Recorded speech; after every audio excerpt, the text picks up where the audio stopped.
Good morning. No, I did not fall off my roof yesterday. You guys are silly. You guys are all silly. But seriously though, I've been getting a lot of things done. We're having like a heat wave come through. Smokey, I'm sure you're feeling it where you're at as well. Directly across from where I am right now, when we have a good day, you have a good day the next day. I think that's how it works out. The weather this week, holy shit. Let's see, today it's going to be back up in the 70s again.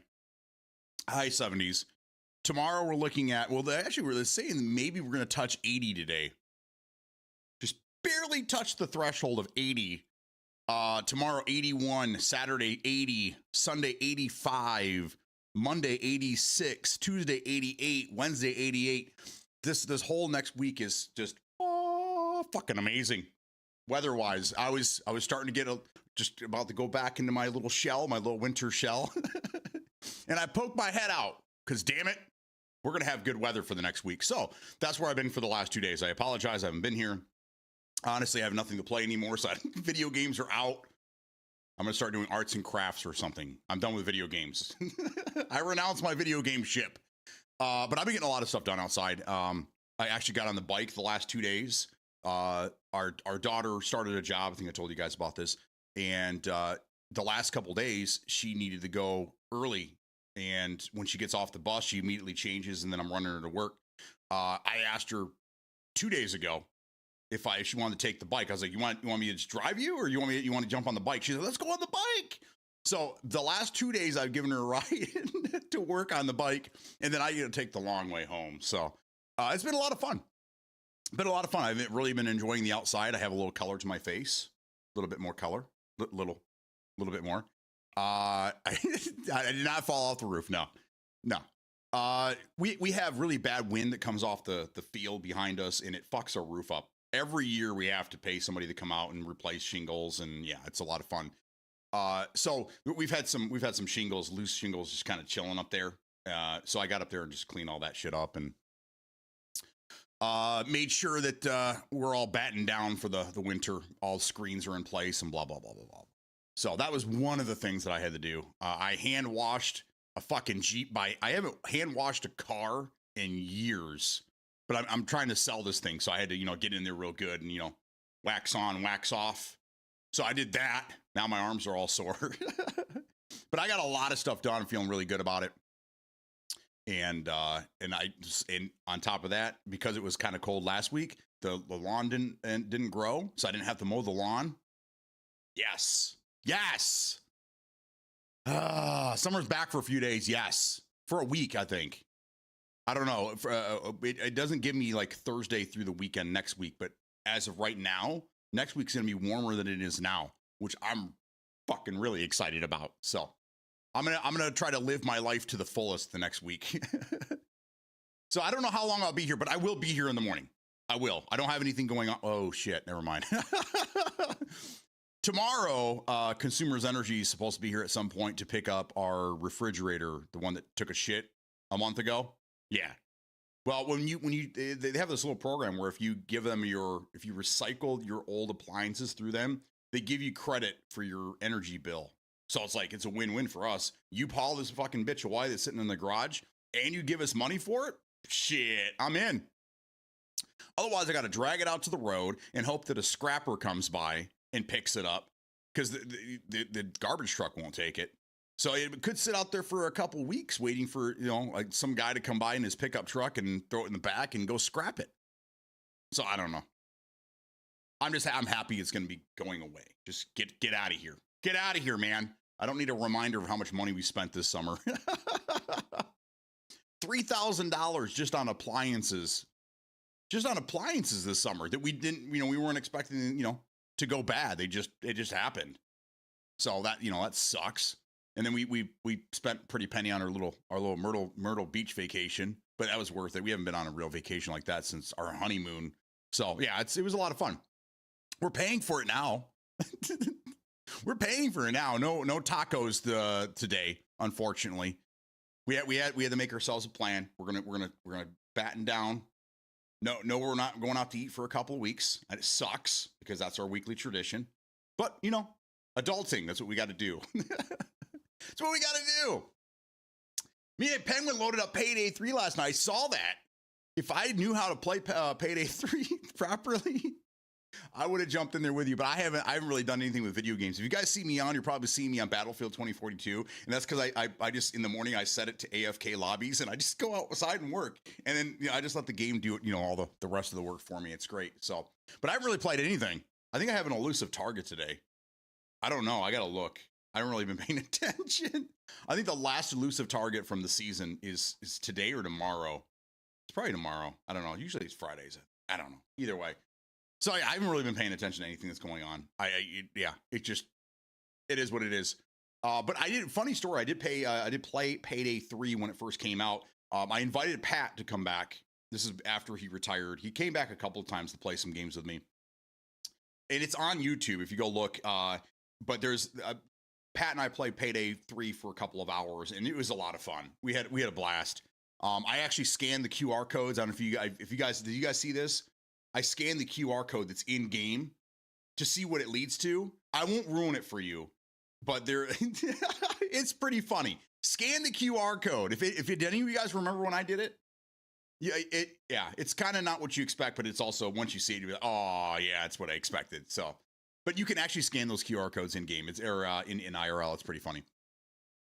But not a bad game. That Den of Wolves game, I've been someone put that on Discord the other day. Yesterday. Was it yesterday or the day before? Either way. I've had my eye on that game for a couple of years now. I actually originally showed it to my kids because they all played Payday. They love Payday 2, man. They had to have the grand edition that came with the blue gloves and the mask, and yeah, I'm a bad dad. I let my little kids, they're probably 8 at the time, play Payday 2. Oh well, they're fine now. They're not psychopaths. They're fine. You should treat yourself and get one of those lawn Roombas. I mean, yeah, that fucker would be out there all week. I have a little over an acre, and that thing would be out there all week trying to mow the lawn.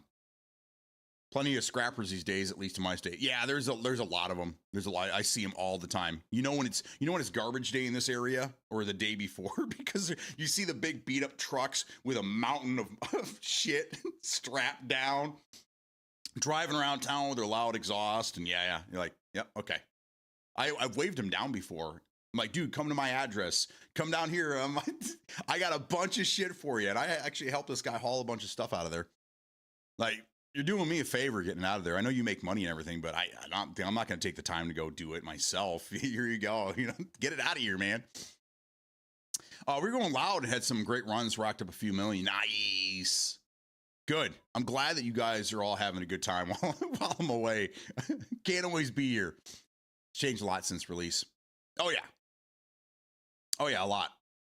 Den of Wolves just popped up on my feed recently. Never heard of it. Really? Okay, yeah. It's been in the works for years.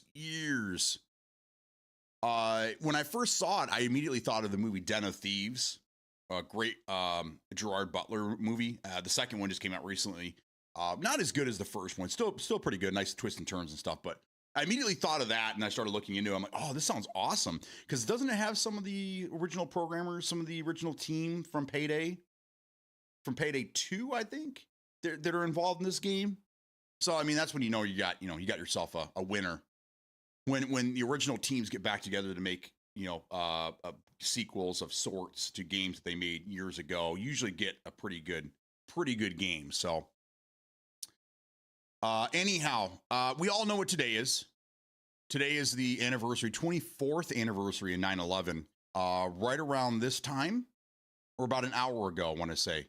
I should have started an hour ago to be like on time there.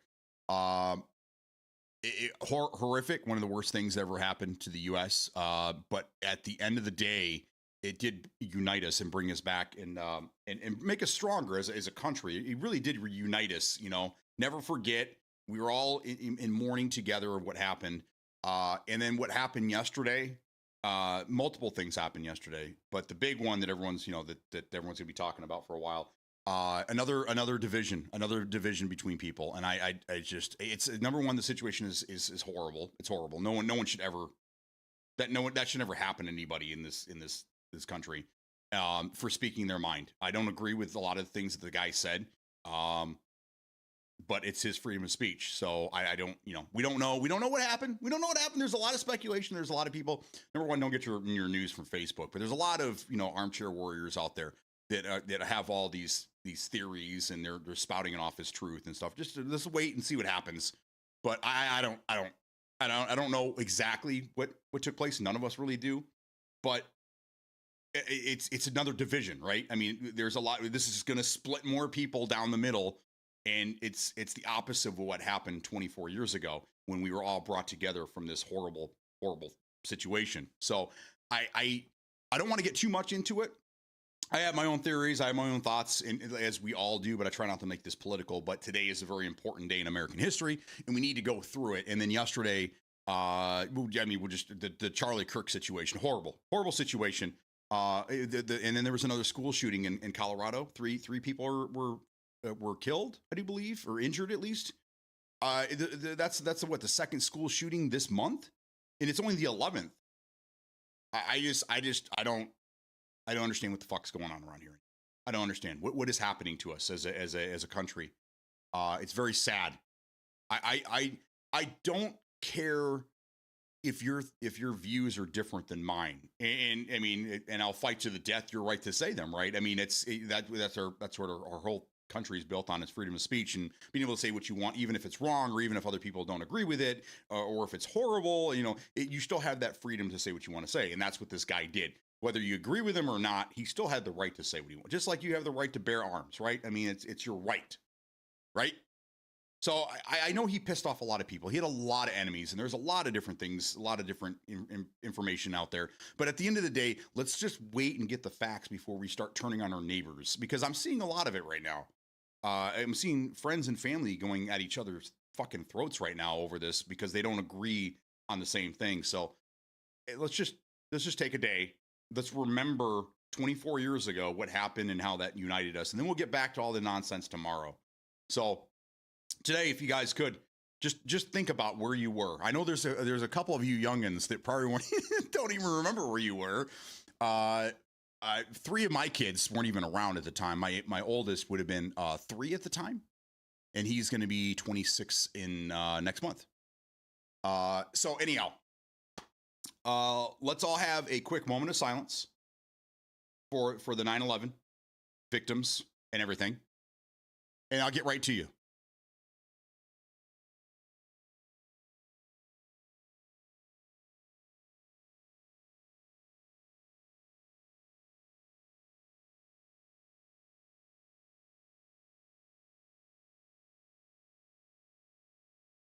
All right. Thank you, guys. I appreciate you. So where were you at 9/11? Where were you during 9/11? Where were you? What were you doing? I will tell you in a second where I was. I think we talked about this before, but today's the day we need to talk about it. So I don't have political views, but rip Charlie Kirk. Exactly. World is fucked up, man. I agree. I only heard about the school. Okay. So Charlie Kirk was shot. He was doing one of his things at a university in Utah, a red state. So that's one of the things. I'm trying not to be too political here, but there's a lot of different theories about what's going on in martial law and blah blah blah. We don't know anything yet. So we all just need to calm down, calm down. Anyhow, Charlie Kirk was shot in the neck, in the throat. There's a lot of video out there. I tread carefully because a lot of it is not censored. I don't know if you've seen many faces of death and things like that, you should be okay. But you were watching a man die, so just keep that in mind while you're looking for video out there. It is horrific. It is bad. But yeah, I don't know if he died on the scene or they announced that he was dead later when he was in the hospital. I had heard that he was in critical condition at one point in the hospital, so he must have survived for a while. My condolences to his family. He has a young wife and 2 daughters, I do believe. It's a horrible situation. And then there was a school shooting in Colorado, right? And then there was three people were hurt. So it was just a bad day yesterday for America. It was a bad day in general.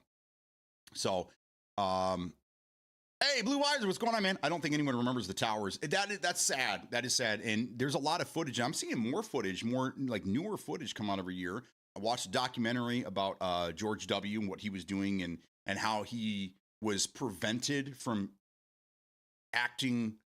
reacting the way he wanted to by his staff and the Secret Service because they were concerned that he was a target. So they basically just flew him out. They kept him up in the air basically all day and wouldn't allow him to do anything, which is, it's kind of frustrating. We all have the media painted a picture for us at that point, and we didn't, we don't get to see his side of things. And whether you agree with what he did or how he reacted, there's another side of the story out there. But anyhow, there's a lot of information, and I asked the daughter about. I guess they don't really say much about it in school anymore, and it's kind of it's disheartening. For us that were there and remember this happening and watching this play out in real time, it was horrible. It was horrific.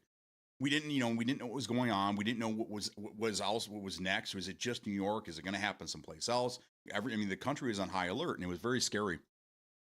I know a handful of people that were in school at the time. I was 20, and I would have been working at a place called Rex Appliance. A year before the video I showed you, the commercial I showed you, was it Tuesday or Monday? I think it was Monday. I haven't been on days. The commercial I showed you that I did for ABC Warehouse on Monday, that was a year after 9/11, shortly after. But I had the day off, and I was sleeping in because I had stayed up late the night before knowing I had the day off. And I wake up to a phone call. My phone's going off. And I wake up, and it's my assistant manager. I was the assistant manager, so sort of my assistant, who had the day who was taking over the day for me. He calls me up, and he's just like a nervous wreck. And he's like, "Bro, do you see what's going on?" I'm like, "Yeah, I'm thinking numbers, man." I was like, we had a general manager coming in like the next week to look at some of our numbers. We had some missing product, we won't get into all that. But anyhow, I was like, what are you talking about? And he's like, dude, turn the TV on. And this is back when you turn the TV on and it was all over the TV, right? And nowadays you turn on and you don't see anything because it's all streamers. But anyhow, I turned on the TV just in time to see the second plane hit the building. And I was like, whoa, what the fuck? And he's like, dude, did you see it? Another one. What do you mean another one? What are you talking about? It was wild. And I for hours, pretty much the whole day, glued to the TV, still in my pajamas, holding my little guy, It was horrible. It was a very, very sad day in history. And I don't mean for today to be a sad day, but we have to acknowledge this. We don't want to forget. We don't want to forget, or history repeats itself. So where were you guys? Found out about one of the most beautiful 9/11 memories from TikTok recently. Memorials, I'm sorry. Never heard of the guy. I've seen it, but yeah, if you're squeamish, don't watch it. But from the hit, that shot was a quick way. Yeah, but the thing is that he went. Yeah, I'll let you watch the video. If he didn't pass out from shock, I'm sure he went quickly. I mean, when he got to where he was, but I think he was pretty much out after that. The shock alone probably knocked him out, and he just never woke back up again. Hopefully that's how it went down, because can you imagine bleeding out like that? Oh, God. The wildest story for me for 9/11 is that Flight 93 and some of the pilots from the USAF scrambled to intercept Flight 93 without weapons to ram the jet, because at the time we didn't normally have aircraft prepared for attack like that. Yeah. I mean, it changed everything. It changed how we flew. It changed how we allowed people into the country. It changed how we defended ourselves here and in abroad, in areas that were like embassies, places that we consider our soil. It changed a lot of things. It's a huge change. It took them, I think, 10 years. It took them almost 10 years to clean up everything, or longer. Like that's a lot of damage. That's crazy. 10 years to clean everything up. I had visited New York City 3 years prior to that to visit my cousins. I told you some of this story on Monday. And we actually did visit the towers, a part of our little tour that we got down there. And it was interesting. We didn't go into the building, but we did walk around the plaza underneath it and look up at the buildings. It was pretty cool. Good morning, wife. How you doing?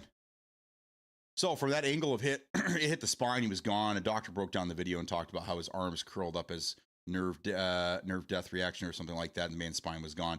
Yeah, the way he kind of fell back, but you see him he grabs his neck. So I don't know if he was shutting down and his reaction was to do that. I don't know. Thank you for the resubby at that point. It's pretty sad. Who's alive? I'm alive. We're talking about Charlie Kirk, so I want to make sure.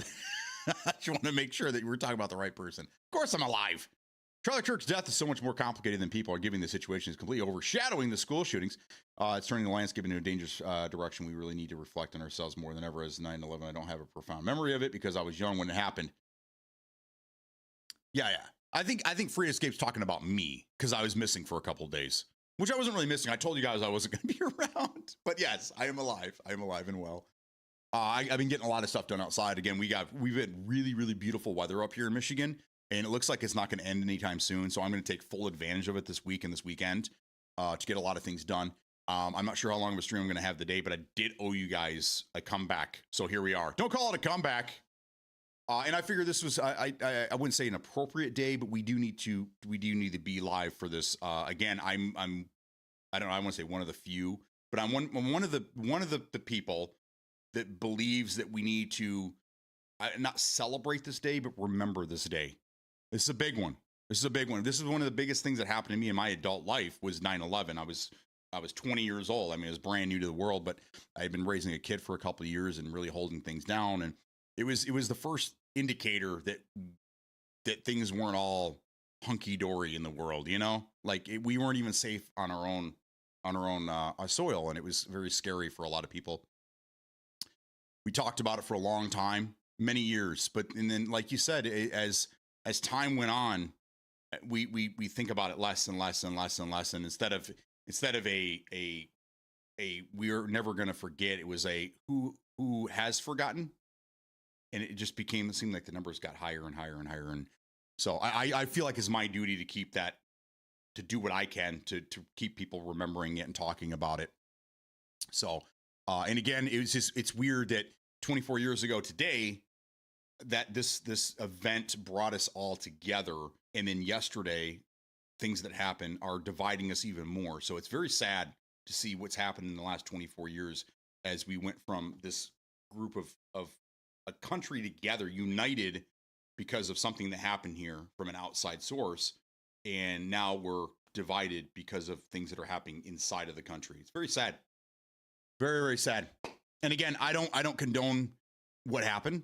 I don't agree with Charlie Kirk. I don't agree with probably anything that he said. I've listened to him. I followed him. I didn't say I studied him, but I did watch a lot of the things he was doing and saying, and I didn't agree with any of it, really. But I mean, the man has a right to say what he wants to say and speak what he wants to speak with, because we have that free speech here, So someone shutting him down for what he was saying is wrong.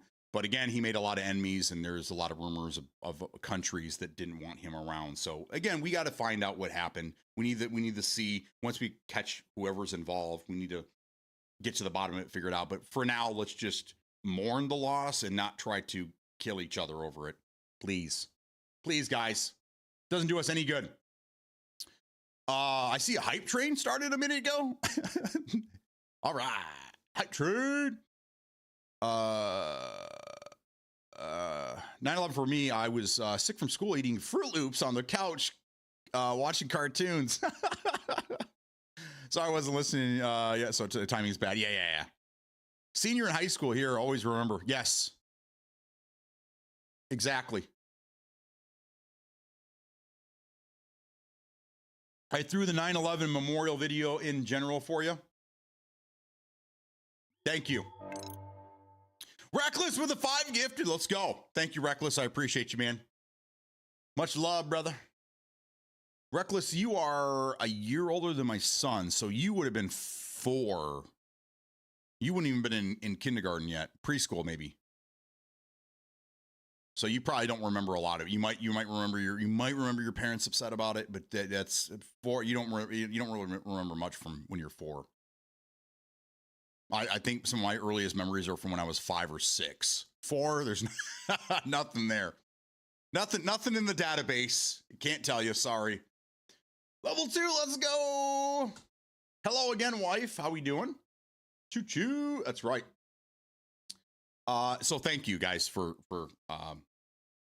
being with me this morning and remembering. Again, never forget. Thank you.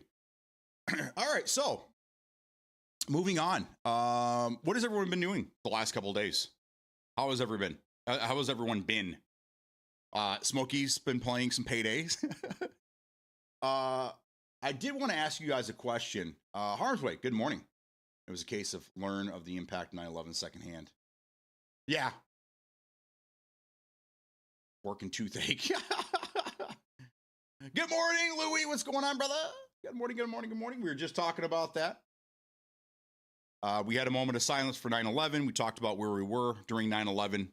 A couple of us were sleeping or in our pajamas still. And we talked about the horrific multiple shootings we had yesterday. One involved Charlie Kirk, who is gone now, unfortunately. And then there was a school shooting in Colorado. This is the second school shooting that's happened in the last 2 weeks, I do believe. And they just seem to be getting worse and worse and worse. I'm nervous. Our school has updated their security systems. They lock the doors. They don't just let random people walk in. I remember when I was in school, you could just walk right into school, but they didn't think anything of it, Again, I don't think people were as deranged as they are now. Now they lock the doors. You have to buzz in. You have to have proper ID. There's metal detectors. The only thing they seem to not be able to keep out of the schools right now are vapes. They're keeping the weapons out, but the vapes are coming in by the trove. I don't understand. Aren't they metal? Aren't they metallic? How are they not setting off the alarms? I don't get it. I don't understand. But vapes in school are probably the biggest issue right now. In this school here, bullying and vapes. So I had friends in the city that we couldn't get in touch with for 2 days. Yeah. Damn, school's only been going for 2. I know, bro. That's what I'm saying. The kids just got back to school and already there's multiple shootings. It's just horrible. School been doing that. Yeah, exactly. So, but I still don't feel like my daughter is safe. I'm always worried that we're going to get the phone call or, we're going to hear sirens. Every time I hear a siren go by, I'm like, oh God, please no. Please no. I was in school while 9/11, they had us under the desk. Horrific. Yeah. Because again, we didn't know what was happening. There was so much confusion. We're watching this happen and we're like, at first it looked like a missile, but then we realized there were planes. And then they're replaying the footage over and over and over and over. And then you hear about this one that hits the Pentagon. And then we're like, oh shit, the White House is next, right? Which we don't, it was Flight 93, the one that crashed, that those guys, the Let's Roll boys took down the plane. They think that was headed to the Pentagon. Well, I guess we'll never really know. But we didn't know how many planes were in play, where they were. Was LA next? What big city else is going to get hit? It was scary, man. It was scary times. Plastic glass. Fucking assassination of an American in America in my lifetime. Fucking nuts. Yeah. Yeah. It's horrific. It's terrible, man.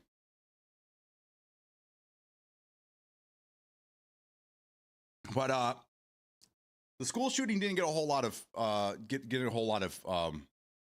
playtime, so you may not have actually even heard about that. It sounds like Penguin was the opposite. He heard more about the school shooting than he did about the Charlie Kirk, but the Charlie Kirk thing was everywhere. I pull up Facebook this morning, and again, guys, please don't get your news from Facebook. I know too many people that do that, especially older people, and they don't research. They just go off of what their friends are reposting, and a lot of it's AI bullshit, and it just doesn't make any sense. And we're very, very divided this morning. We're very divided as a country, whether you know it or not. You just look through the social media, go through social media, whatever your platform is, and just look at the comments on some of these posts. Look at the posts themselves. Some of them are like, they're like kind of right down the middle, and they're like, sorry, sad day. We lost the person yesterday, this and that. And then you have the extreme, right and left that are going fucking bonkers with this and making up all kinds of stupid shit. And it's just, oh my God, it's horrible, man. It's horrible. We are more divided today than we were yesterday and the day before. And it's 9/11. We should be coming back together and remembering the horrible thing that happened 24 years ago. But I don't know. I don't know how much you guys are going to hear about it today. Really. Has anybody, I don't know, does anyone watch the news anymore? Is that even a thing? Has anybody heard anything about it besides here? Are there stories? I was on, again, the social media going through all day, this morning for about a half hour while I was getting ready and everything. I didn't see one thing about 9/11 today. Not one thing. Everything is about Charlie Kirk and yesterday. And it's just fights, just open fights between people. I'm not seeing a fucking thing about 9/11. That's scary, guys. Like, we owe it to these people. We told them we will never forget. And here we are, forgotten. They're already forgotten. Not even a quarter of a century down the road. Not even 25 years down the road yet. And we've already forgotten? That's bad. That's terrible, man. I don't know. Stop watching news. Same here. I have some family that they leave Fox News on 24/7. I don't know. I think too much news is too much news. Whatever happened, just the nightly news that you got. When they started doing the 24/7 news programs, that was bad news right there, because you knew they're going to have to come up with some filler. I don't know. I just kind of stay away from it altogether. When I hear something, I go look at multiple sources. I try to get as much of the story as possible before I make a educated decision on where I stand on whatever it is. But I know too many people that they just see their neighbor write something and they're like, yep, I'm all in. Here we go. Let's go down this rabbit hole. And it's like, get research, guys, do some fucking research. The internet is bad. The internet's bad. Okay. You got to do your own research. Don't follow. Don't just listen to what everybody's telling you. Do your own research. You owe it to yourself and your friends and family. Facebook radio work nothing. I recommend you get your information on this form. This from the joint briefing from law enforcement team working the case. Exactly. News is not recommended. No. Business with digital billboards haven't showed anything. That's crazy, man. Did the 9/11 story show up, or did Twitch smack it? I didn't see it. I don't know. Maybe it smacked it. I keep saying okay. So a couple weeks ago, I said I was going to send out some emails to some people to ask me if they want to be mods. I never did that. I apologize. I'm bad at this, guys. I'm horrible at what I do here. I'm sorry. I love doing what I do, but I'm horrible at it. I hopefully I'll be doing that later this week. At the time, I just was kind of like, do I really need mods? I don't know. I did what I did years ago, when we had, a couple hundred people watching daily and we had a bunch of fucking idiots coming in here. I needed all the mods I can get. But we're kind of quiet now. We're a small group. Over 1,000 TikToks celebrating Kirk's death. Yeah, see, that's what I'm saying, man. Like, at the very least, if some part of you thinks that it's okay for that, don't say it out loud. God damn it. You keep that shit to yourself. What have our grandmas been telling us all of our life? If you can't say anything nice, don't say anything at all. Just shut your mouth. That's not, what is that going to do? Are you that starved for attention that you think that posting that and getting all the negative feedback, because it's going to be nothing but negative, you think that is that what you're looking for? Is that what you want? That's horrible. The fuck is wrong with people nowadays? God damn.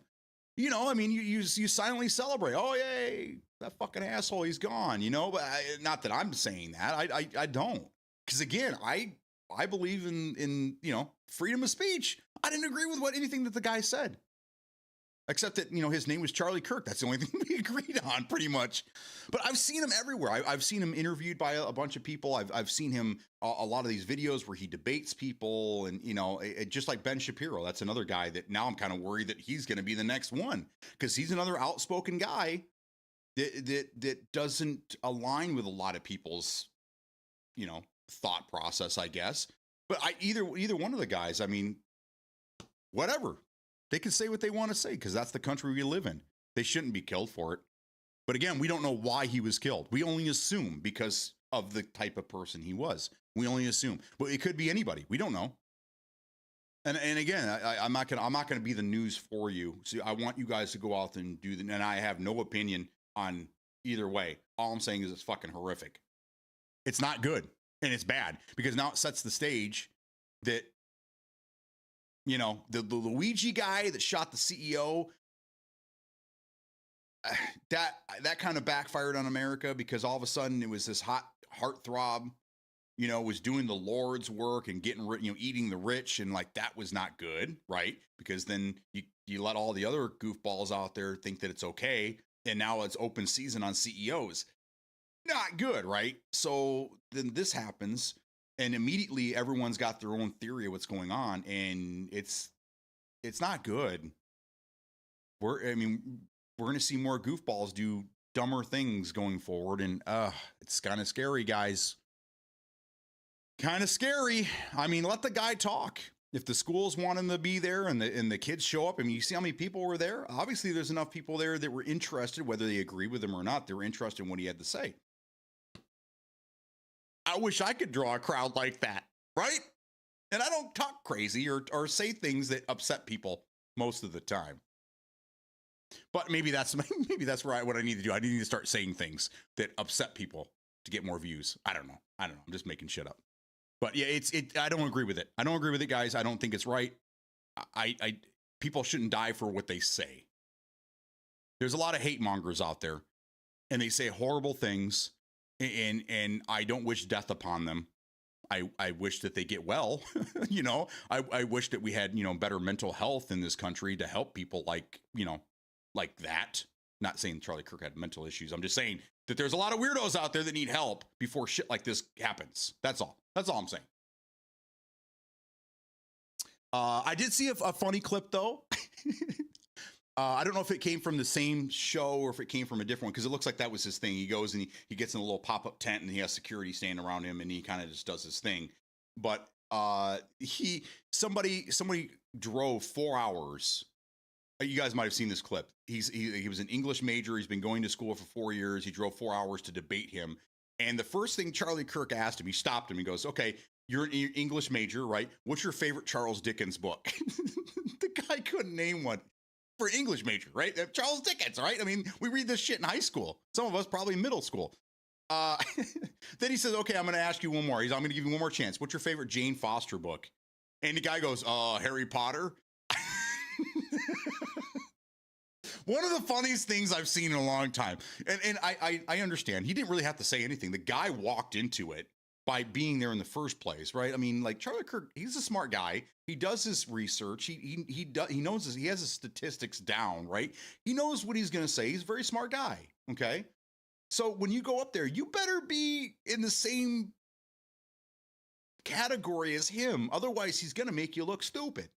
I see it happen. Ben Shapiro does it all the time too. It's nothing new. But again, if you guys want to argue and debate with these people, be ready for it because they're ready. That's why they are where they are and they do what they do, because they are ready for you and they are going to get you. They're going to get you. So I have seen some pretty funny clips, but I've also watched a lot of interviews that he said with you know, real legit interviews. And I don't agree. He's a very nice guy, very friendly guy, very nice. But his views are just not aligned with a lot of the things that I think.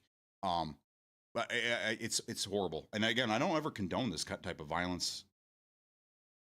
I say let them fuck themselves over. Let them say something that just screws everybody over, and then let them just kind of cancel themselves out. But you can't silence them because that makes them look right?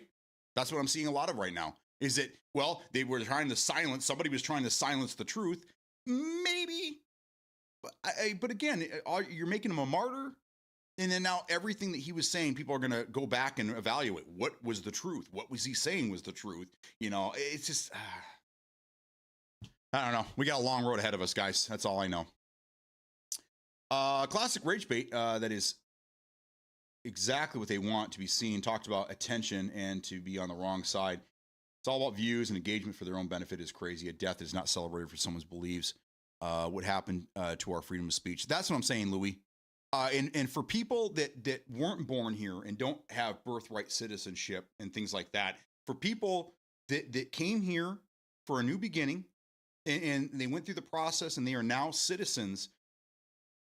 This is kind of a slap in the face to you too, right? I mean, if not more, because you came here because of all the things that America was talking about. We have freedom of this, and we have freedom of that, and then you get here and you see that, yeah, there's freedom, but this person doesn't like it, so they're going to end this person's life.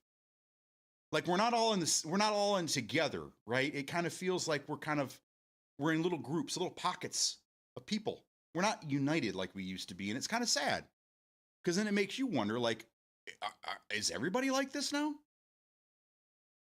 I wanted to get away from my country because, my country had problems or whatever, and I came here for a new beginning, and all this freedom that you guys talk about, and then people are getting killed over the freedoms.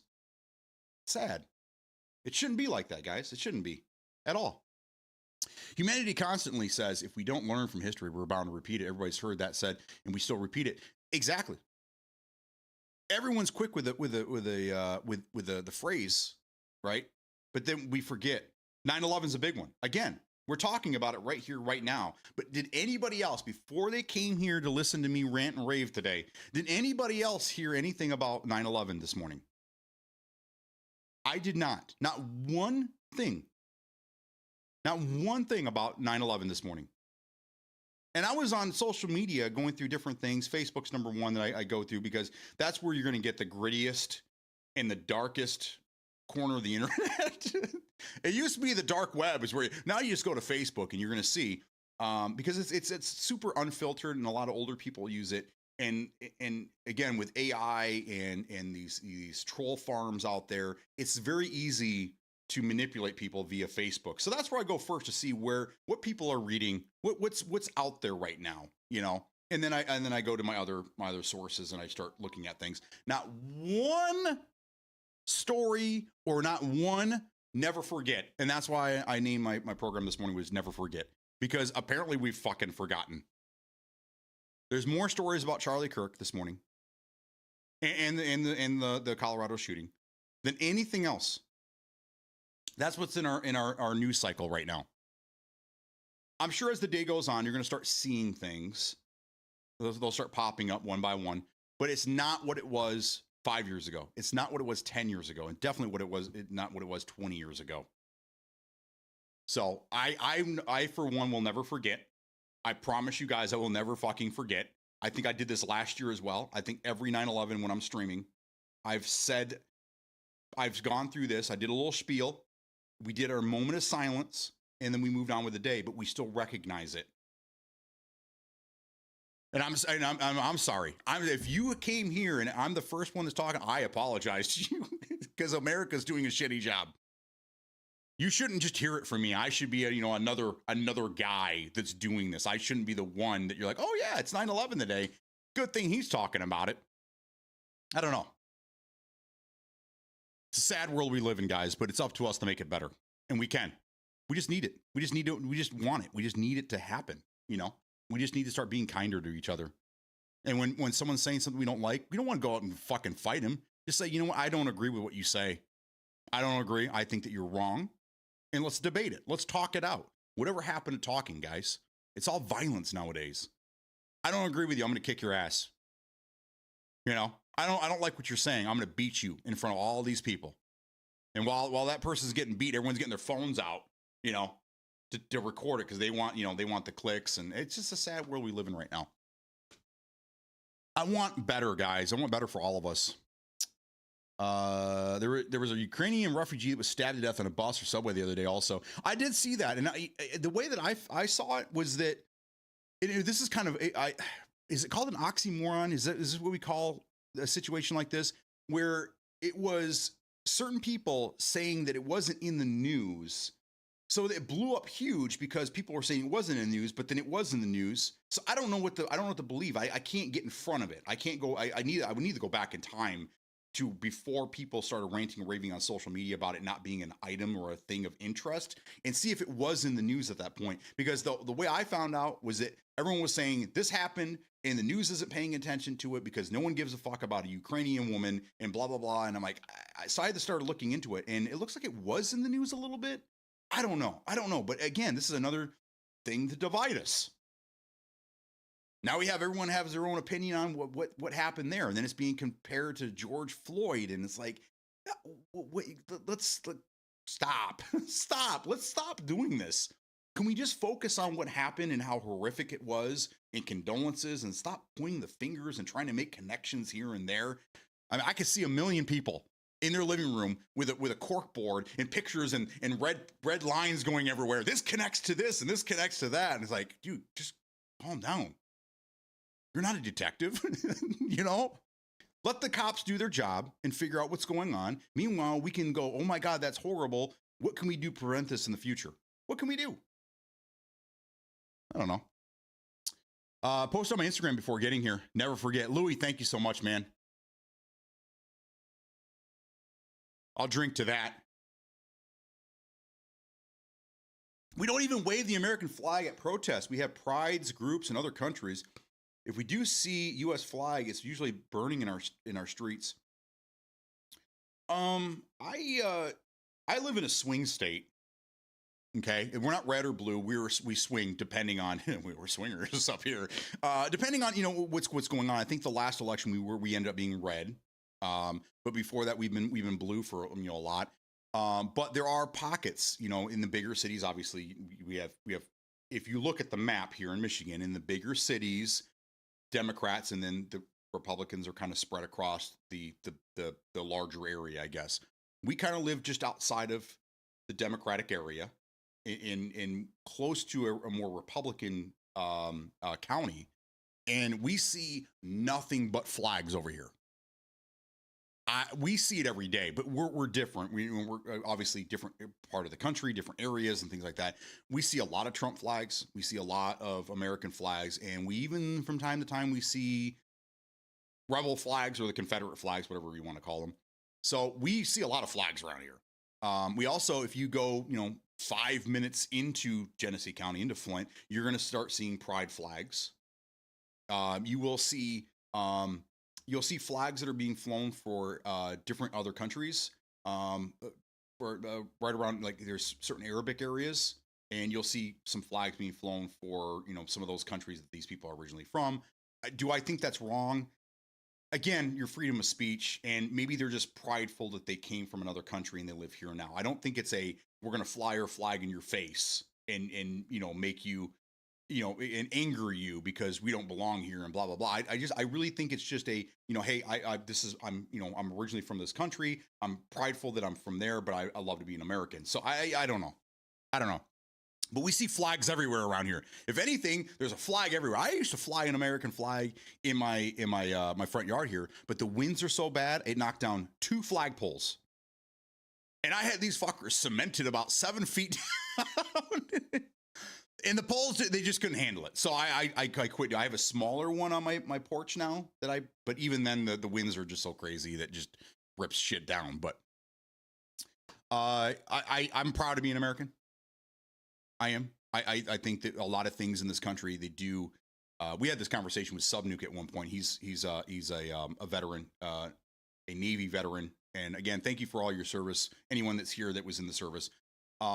And I did say that I was embarrassed. I said at one point there was something going on. We were playing or we were talking or something, and he was really appalled. He's like, I serve for this country, and I will never say I'm ashamed of my country. And I'm like, well, we can have a conversation about that. And he wasn't mad or anything. He was just saying, I'll never talk like that. I'll never say that. But again, there was him and I having just a quick conversation about it and not getting mad at each other. There are things that happen in this country that make me ashamed. But I would never not want to be an American, if that makes sense, right? So again, I said I wasn't going to get political. I'm trying not to. But it's hard. It's hard. I'm trying to stay as center as possible, guys. I'm trying to. But it's people like that, like Subnuke, that you could say something that may ruffle his feathers, but he's not going to get mad and he's not going to get angry and start yelling and screaming and throwing their hands around. They're like, you know what? No, I don't agree with you. I will never say that. But that's who I am. And then we went on and we continued playing games and we've been cool. I mean, we can agree to disagree and still be friendly with one another. So there's that. We can all get along, guys. We can. I feel like it's the same. What if we move to another country? We would just not have to have our flag anymore. Yeah, that's what I'm saying. Like,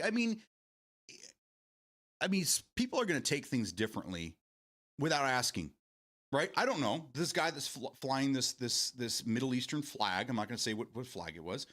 I don't know what his story is, and unless I knock on his door and say, "Why are you flying that flag? What is your reasoning for that?" I'm never going to know.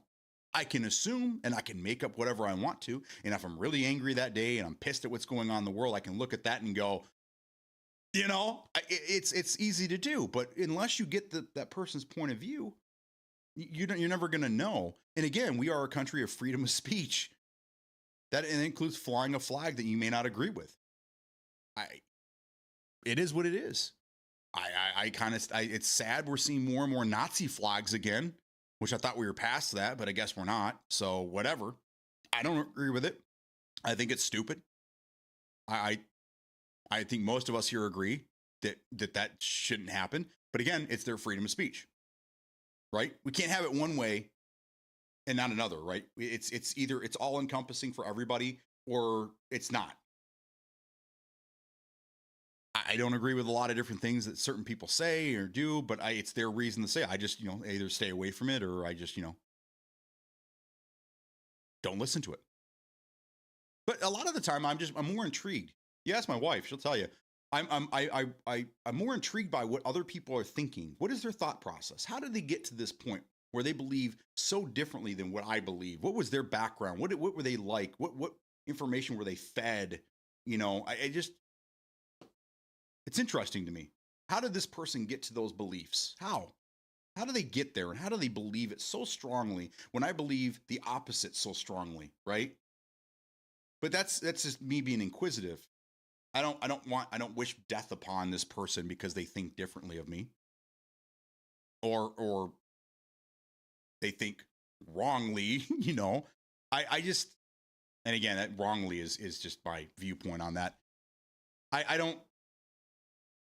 I'm trying to be very careful here. No issues with it at your home or an event. Yeah, that's cool for protecting. It's another example of division. You seem centered to me. You're just having a conversation with us. We're talking about subject. Yeah, I just want to make sure that because I have my own viewpoints on a lot of different things. I have no problem, saying that. But I'm not here to convince you. I'm not a Charlie Kirk. I'm not a Ben Shapiro. I'm not a Bill Maher. I'm not. No matter how much sometimes I think I am, I'm not. I'm not here to debate. I'm not here. I'm here to learn, really. I'm with you guys. I want to know what's going on in the world. I want to know what's happening. How did we get here? How do we get away from this? How do we change things? That's what I'm interested in knowing. Because I have my viewpoints, you have your viewpoints that may not align. But at the end of the day, we're fucking brothers. We're sisters. We're family, right? We're one country, united as we should be. And I want to get back to that. I really do. I don't wish harm on anybody. And I do believe in karma. I think that's a real thing. So I think whoever was involved in this incident here that we've been talking about, I hope they get theirs. Not again, I'm not saying certain things. I'm just saying they karma will get them, I'm sure. The term is might is right, an idea that intellectual characteristics are irrelevant if I can physically remove you without needing to take the hard path of growing credibility, emotional understanding, and logic. Right. Yeah. If you can't beat them, kill them, right? That's kind of been how politics run in other countries. Maybe even here in this country, it just, been a lot of incidents that were kind of questionable and, things that happen overseas in certain countries where, political adversaries just up and vanish, die of mysterious reasons. A whole plane blows up because there's one person on it. Yeah, it's bad. It's sad. Flying it at your home is a great opening, I think, to get to know your neighbors and learn about traditions. Yeah. If I had a neighbor, and my grandma's like this, and I see she's in the audience. My grandma's like this. She is very inquisitive as well. She will walk up to just a group of people and just start a conversation, start asking questions, because she wants to know, she wants to understand, she wants to learn. And I think people see that, and they have no problem explaining themselves to her. This is how I feel. This is what I'm kind of the same way. Like why are you flying that flag? I'm not going to get in your face. Just curious, why? What's your thought process? Here's my thought process. We go back and forth a little bit, shake hands, and we move on with life. Then I feel better. I got that guy's viewpoint. Now I understand. And I know there's a million other people that say that feel just like him. And now I understand where they're coming from. Just educating yourself. That's all.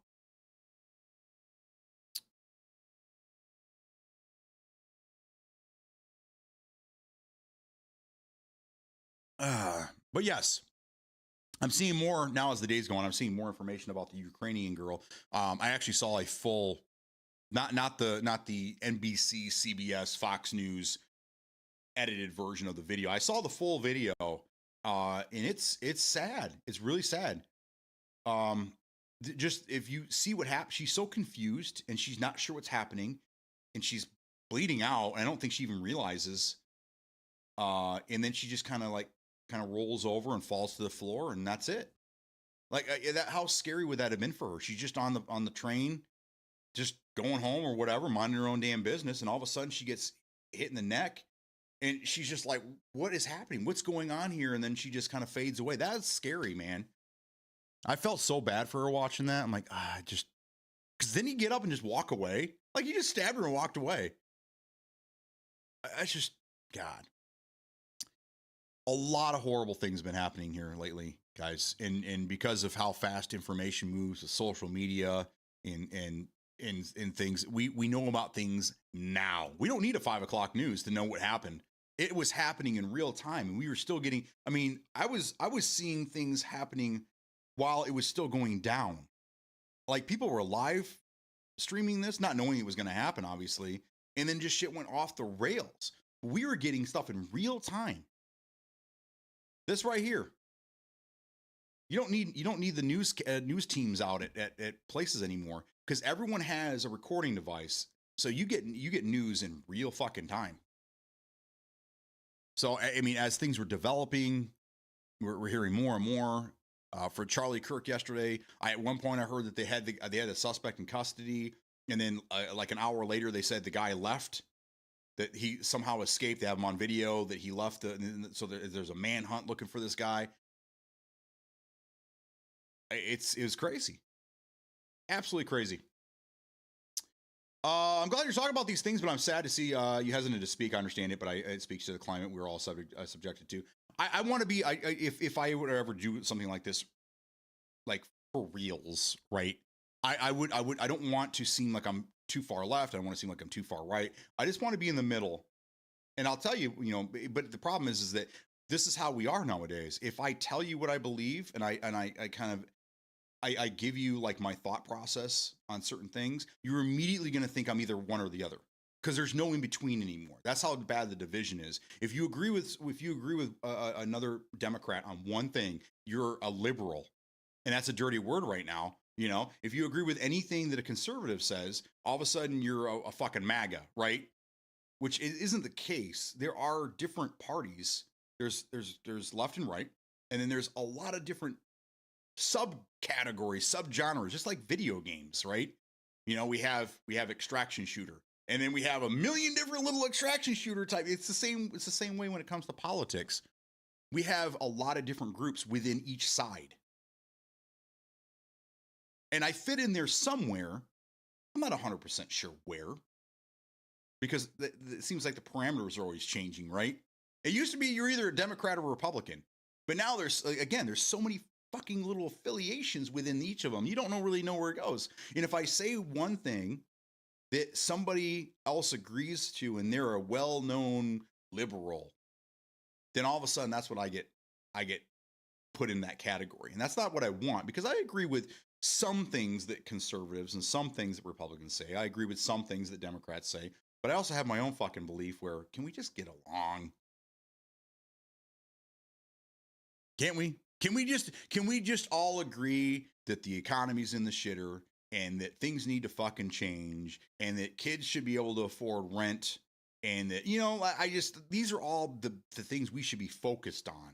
But instead, it seems like we're all focused on tearing each other apart.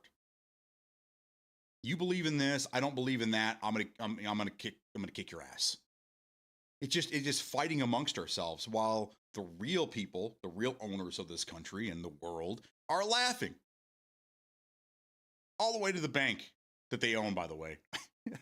Because they got us to the point where we'll do anything to make money because we're all broke, right? The majority of America is broke right now, and we'll fight amongst ourselves and not focus on what's really happening. And that's sad. They get us to fight amongst ourselves and then the poor, and then really put blame on the poor when really the problem starts at the top, right? Like a business. If the business is failing, is it the hourly workers that are coming in? They might have something to do with it, but it's always leadership. It's always the leadership. It's a pyramid. And the guy at the top has to answer for the shit that happens at the bottom. That's just how it works. But right now, we're in a situation where the guy at the top doesn't even have to answer for himself. So we're kind of like, what do we do? A lot of promises out there, a lot of things that are being said that, this is going to happen, this is going to happen, this is going to happen. And then what happened? What happened to all these things that we're going to be taken care of? Oh, we'll get to it. We'll get to it later. So then what? We just continue to fight amongst ourselves while we wait for things to change? We need a change in leadership. We need to really shake this country up and change everything that we do. All right, so I didn't piss enough of you guys off, apparently, because you're still here. What else we got today, guys? What else are we going to talk about? I'm going to break things up a little bit. I feel like I focused a little too much on that. At the end of the day, guys, it doesn't matter what party I agree with the most. I just agree we need to be decent human beings. We shouldn't fucking forget the atrocities that are happening around us, especially one that took place 24 years ago. I know there's enough shit in the news cycle right now that we can focus on, but we need to focus on the big things, not the things that are being put in front of us and being spoon-fed to us. We need to focus on what's happening behind the scenes. And for God's sake, guys, it's 9/11. Never forget. World needs Jesus or Jesus. That's the other thing. The other unpopular thing that not many people want to talk about: freedom of religion. Freedom of religion. There's a million fucking religions out there. And I want to say, I could be incorrect on this, but again, yeah, I know I'm within parameters here. I want to say half of the original forefathers, the framing, they were Quakers. So we have a lot of different religions. I think there's a rumor that one of them was in Islam. There was a Quran. I don't know if I believe that or not. I think it was made up. But supposedly there was Thomas Jefferson, maybe one of them had a Quran. I don't know if that's true or not. But either way, I'm just saying that there's a lot of religions out there, and that's the other thing, is that certain religions are being, I hate to use the word persecuted, but again, freedom of speech, freedom of religion. Why can't we just get along? Why can't we agree to disagree and believe the own things that again, if we were going to be uniform, we're not individuals. And if we have freedom of this and we have freedom of that, then why is everyone saying we have to do one thing? I don't know. If you believe in God, oh, cool. If you believe in Shiva, cool. If you don't believe in any gods and you think that, when you die, you just become one with the universe, whatever, okay, that's fine. That's your belief. You can believe what you want to believe. I'll believe what I want to believe. You believe what you want to believe. But I will, at the end of the day, probably ask you why you believe that, because I'm interested in knowing. Again, I'm just inquisitive. That's all. Uh, man, good morning. At the bare minimum, not forget the things that we said and we would never forget. There was the guys on the oats box. Yeah, yes. They had the Quakers had the best oats, man. They had the best oats. You still own Payday 3? Some shoot 'em up with me and smoke in the future, or even just late night gaming. I do. I think is it part of Game Pass? I think it's part of Game Pass still. I think that's how I played it. I don't remember now, but I did play it. If you guys are interested, it's on YouTube. When I streamed it for a little while with Pat a couple years ago. It's very funny. If you guys want to hear Pat scream and everything and me laughing my ass off, there is a video on YouTube. Go check it out. Yeah, take your pick. We got religions coming from every corner of the map. Exactly. And whether you agree with any of them or one of them or none of them, it doesn't matter. It's their freedom. It's their absolute freedom. So I don't know. When I see these things, these new laws that are coming out, like it's now all of a sudden we have English is our language, I guess, is our native language. So I know a lot of people. You guys heard about this that truck drivers are required to speak English now. If they do not speak English, they will be immediately removed from the road and things like that. I really think that just like Canada, they have two languages, English and French. I really think that this country it's a melting pot, obviously, but I think the two major languages that are spoke here in this country are English and Spanish. I don't have a problem with that. Again, other European countries, they're bilingual. You can go over there and any random Joe can probably speak 3 languages. Up in Canada, I know a lot of them can speak both French and English. Most of us are stuck in English and we're like, well, we all speak English. You need to speak English too. That's another thing that I don't really agree with is that now we have phones, we have translators. Does everyone have to speak the same language? No. It helps. But if I run into somebody who doesn't speak the same language as me, I can pull up a little app on my phone and I can have a conversation with them. Might be a little awkward, but I mean, we can still translate and we can still talk to each other. I don't know. Yes, on Game Pass, still got the best oats. I'm gonna start my own, y'all. Want to follow me? Gonna pray to different games and shit. I thought about that. You guys remember when? You guys remember a great TV show 30 years ago, Married with Children? One of the greatest TV shows that could never be aired this day and age. There could never be a reunion of a show like that. It was extreme, even for Fox back then. But remember when Al Bundy started his own church called the Church of No Ma'am? Ever since that, I was like, how can I start my own church? and then when I was a teenager, they had the Church of Skating. Church of Satan, but skateboard skating. Yeah. And I'm like, oh, they just took my idea. There goes my idea. A skateboard church. I always wanted to start that, man. But I think they exist. I think they're called Pentecostal churches now, aren't they? Pentecostal churches are probably the closest thing to a skateboard church you will ever be in. So, and if you don't know what that is, you owe it to yourselves. I grew up in a Baptist home. We were raised Baptist, but my mom did try a couple different other religions, including Pentecostal, and those were the wild churches. Everyone's singing and clapping and dancing and doing cartwheels, and yeah, it was a party. It wasn't a church session. It was a party. But anyhow, oh, gotta grab the 1 year pass so we can have some new levels to run through. Gonna have a gaming church. Got to have a 4.0 KD to join. Well, it looks like none of us. None of us are going to be joining that church. Oh, except for Charmed, because she plays crossplay off on PUBG, so her KD's way beyond that. My grandmother tried to take me and my brother to church that lasted one Sunday. We went to church. We went to church a lot. My mom is heavily involved in church, and my sister is. My brother's not so much. And me neither. I only go to churches for weddings now, and sometimes for funerals. But the last time I was in a church actually was a couple weeks ago, over by where my mom lives, is right down the road. As a matter of fact, there's a Pentecostal church, and my wife and I went to a funeral there. But yeah, I can believe what I want to believe because that's the freedom of religion. Who'da thunk? That's crazy, isn't it? So anyhow. I'm gonna break things up here and take a quick break. I need to go grab some more coffee and see what's going on in my kitchen. My dog is either going crazy or someone broke in the house and I'm in trouble. When I get back, we're gonna do what day is it, and then we're gonna continue on with some other conversations. So I will be right back.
All right, I'm back, and everything's fine. It was the dog. I don't know what she was doing in there. I think what it is it's so nice outside, and we have a lot of sun coming in. Part of our kitchen dining room area is all windows, kind of sunroomish, because we have a lot of sun come in that area. And our dog likes to sunbathe on the floor in there. And I think what she was doing, she was trying to follow the sun, so she kept getting up and then plopping down, and that's what I could feel it across the house. You guys remember Star Wars: Empire Strikes Back, when the walkers, when they got hogtied and they fall over? That's kind of how my dog. That's when she goes to lay down. She so that's what it was. It wasn't anybody breaking in. It was just my dog just being obnoxious. That's all. My wife's dog. Thank you very much. Okay, so we're gonna do this real quick. I have to pull it up on here because I have a story that I'm gonna go over on on my phone here in just a minute. So we're going to start off with this. What day is it? I already told you. It's 9/11, guys. That's the number one thing. That's the number one thing that we're I wouldn't say we're celebrating, but we're remembering. I don't want to use the word celebrating, so let's not do that. Okay, so this is pretty funny. Today is National School Picture Day. Which I don't, is it for your kids? I don't think, that's a good question, Smokey. I think she already had her pictures taken. So I don't know what designates this the day. Oh, it was founded in 2019 by Life Touch. Isn't that the studio that does like 90% of all the school? Okay, that makes sense. That makes sense now. Got it. Okay.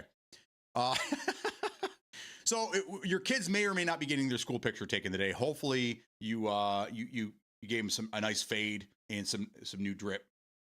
Sorry, I used that word. I'm trying to connect with my daughter more, but it sounds weird coming out of my mouth. Drip.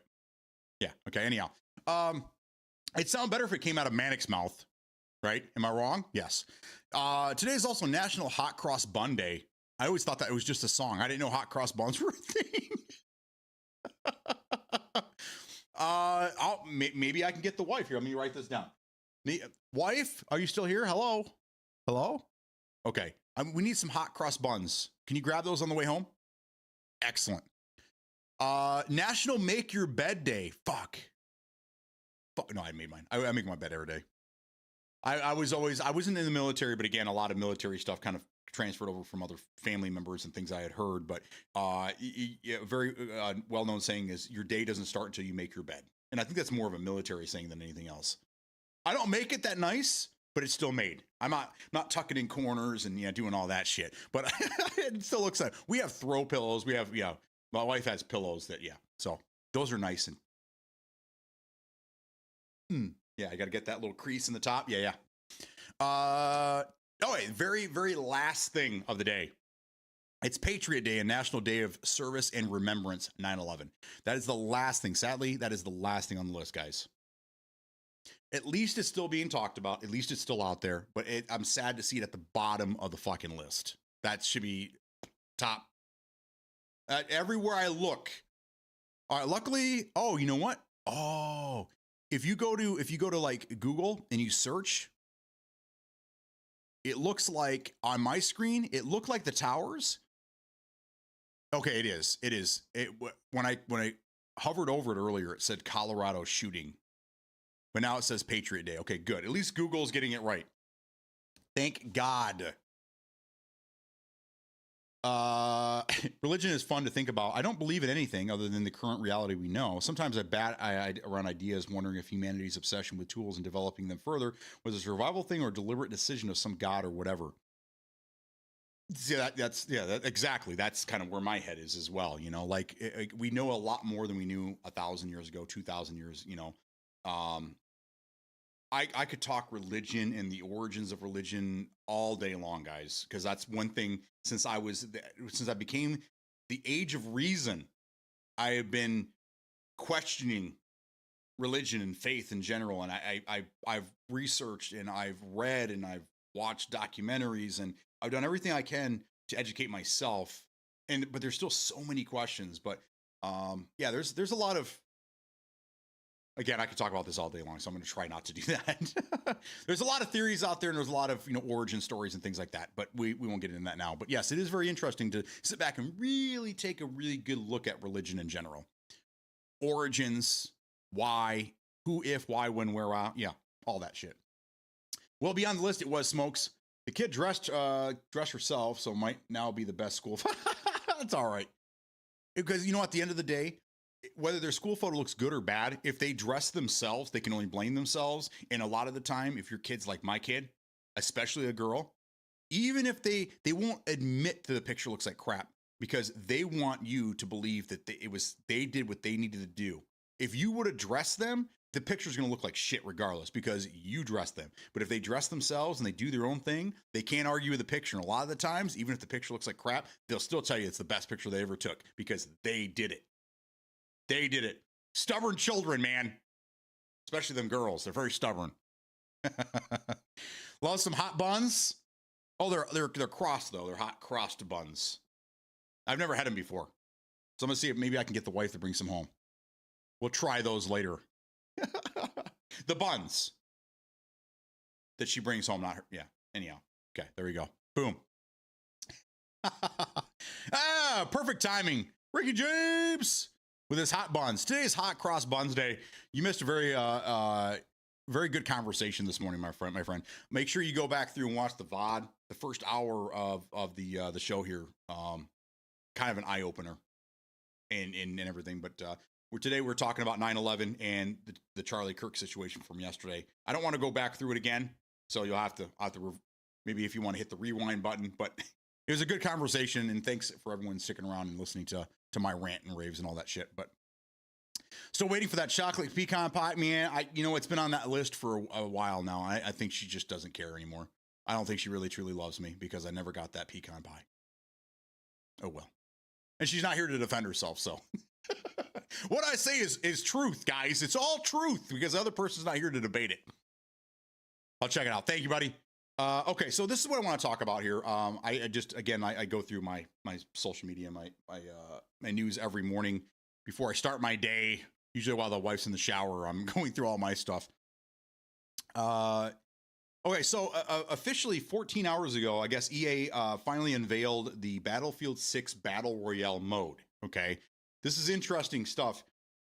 Testing begins this week. So the Battlefield Labs has only been playing the multiplayer version of things. I was under the impression that they were testing this, but apparently the footage that you guys saw with somebody, Billy or Billy or something like that, that was from an earlier build beginning of summer.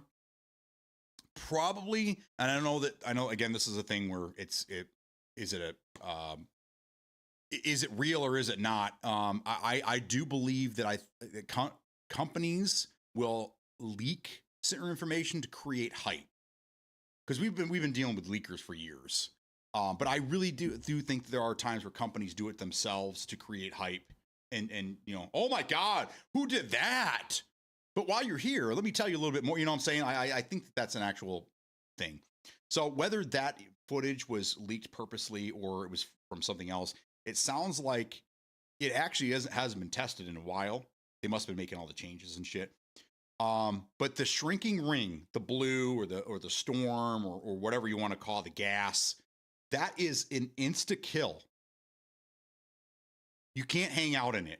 And I don't know, how do you guys feel about that? If you were playing PUBG, which we did this before, when Metal Josh and I used to run our custom PUBG lobbies, we used to do it once a month. It was a lot of fun, and I do miss those days. But we did make it so that, because you can increase the damage that the blue did to you, we made it so it was insta kill, and it was crazy. It was. I mean, people weren't taking us serious, and we were watching them die. Pop, pop, pop, pop, pop. What do you guys think about that? Do you guys think that that's a good idea? I know that's a big problem. Not in PUBG, because by the time you get to the 5th, 6th, 7th circle, you don't want to touch that at all because it'll fuck you up. Right? Phase 4 is pretty damaging. 3 is where that's where you're like, okay, we need to get to where we need to be. 4 is dangerous, and 5, I don't know how you even survive it at that point. There are things in PUBG like a jammer pack, but that only works for so long. There are ways to work around it, but I know in Warzone, I watch Warzone clips.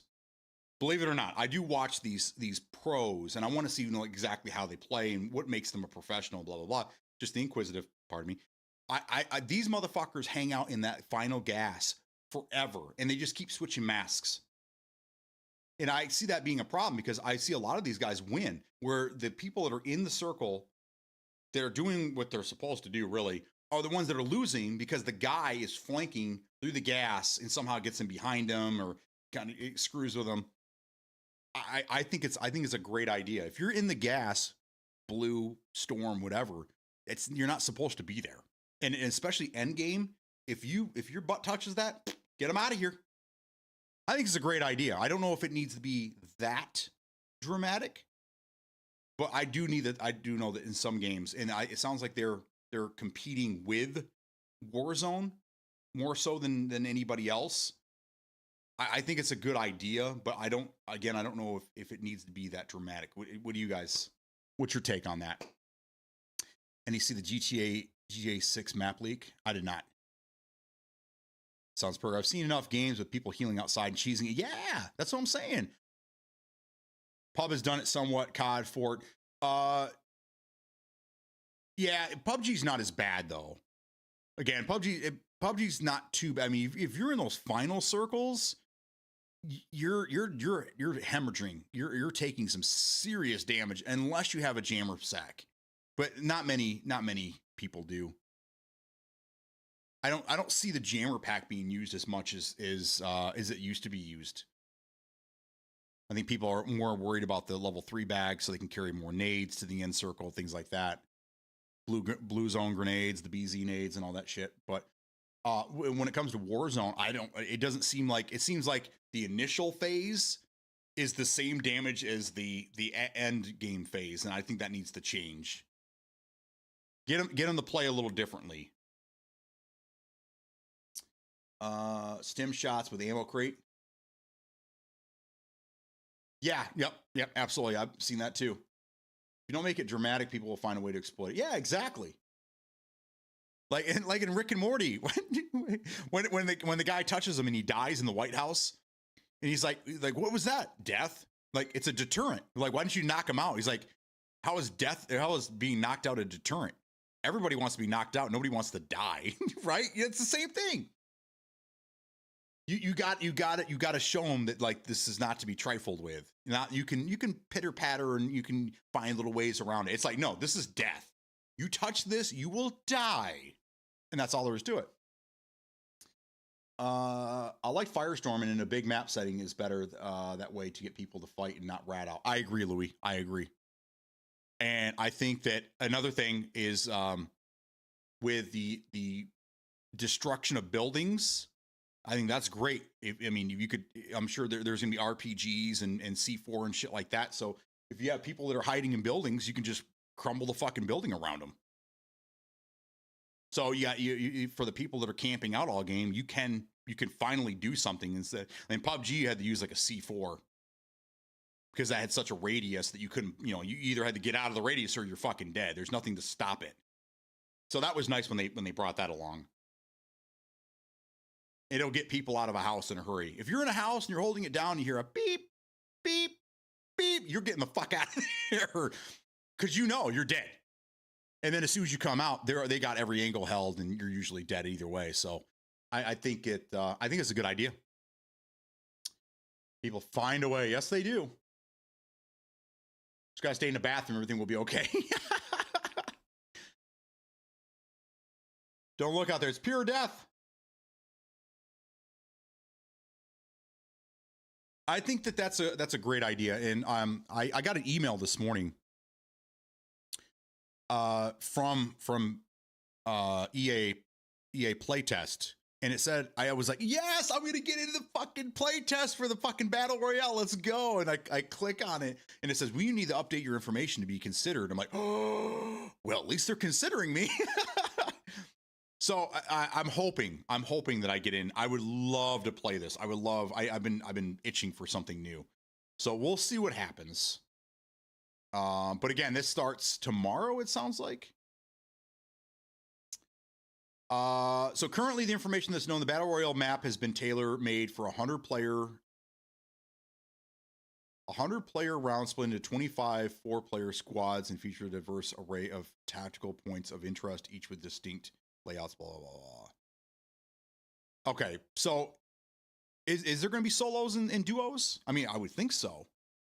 But right now, maybe it's just for the playtest. It's going to be strictly squads. There'll be common transport vehicles scattered around the map in order to help players explore the map more efficiently in the early stages of the game, with the ring around it is biggest. As well as to create interesting combined arms action in the process. Destruction will be everywhere in this mode. There you go. And players will be able to create pathways through walls and even topple buildings using various gadgets and explosion in destructible environments. All of this sounds good. Now, the only thing that I did see recently, and I haven't seen any confirmation, maybe you guys know that have been following the story a little closer, is there are reports that there's going to be kill streak like things similar to what Warzone has. I think that does not need to happen. I think kill streaks is too cheesy.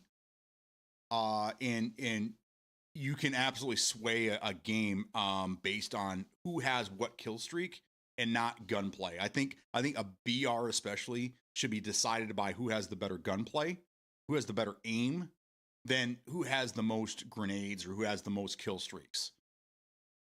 And I've seen a couple of games won that way. So I don't know about all that. This is saying that there are classes still.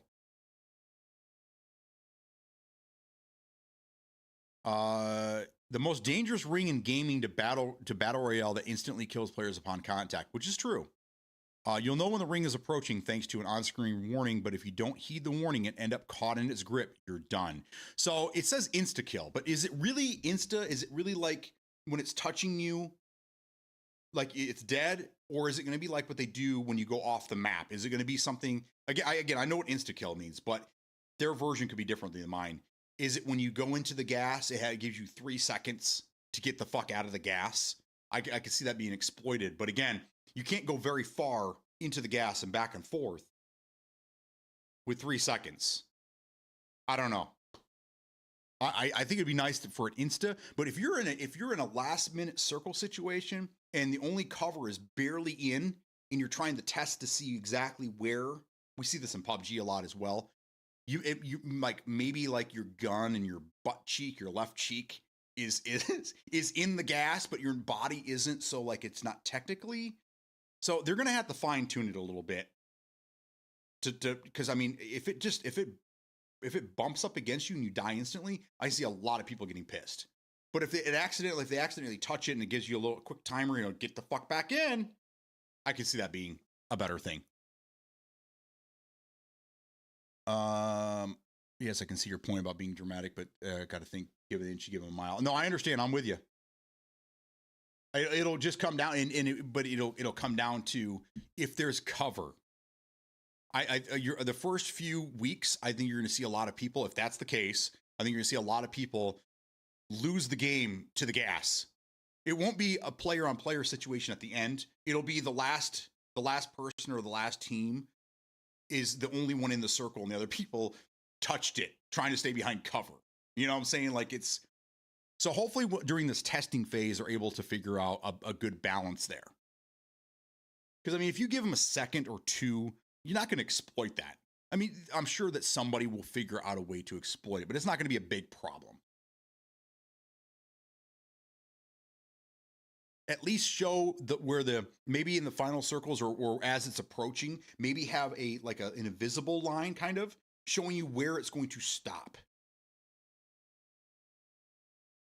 Because I mean, you see it in the map, you see it's going to stop, but that's a big area on a big map to know exactly precisely where it's going to stop. So if they're gonna do it that way, I think we just figured it out here.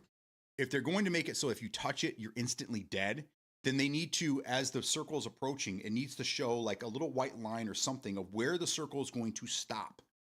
So then I have to be on the other side of this. That would make it a lot easier. Like, oh, that rock over there is kind of in, but we don't know exactly. So if it shows the white circle and it's like, okay, that's not going to be in or not enough of it's going to be in, I need to find a different place to stand.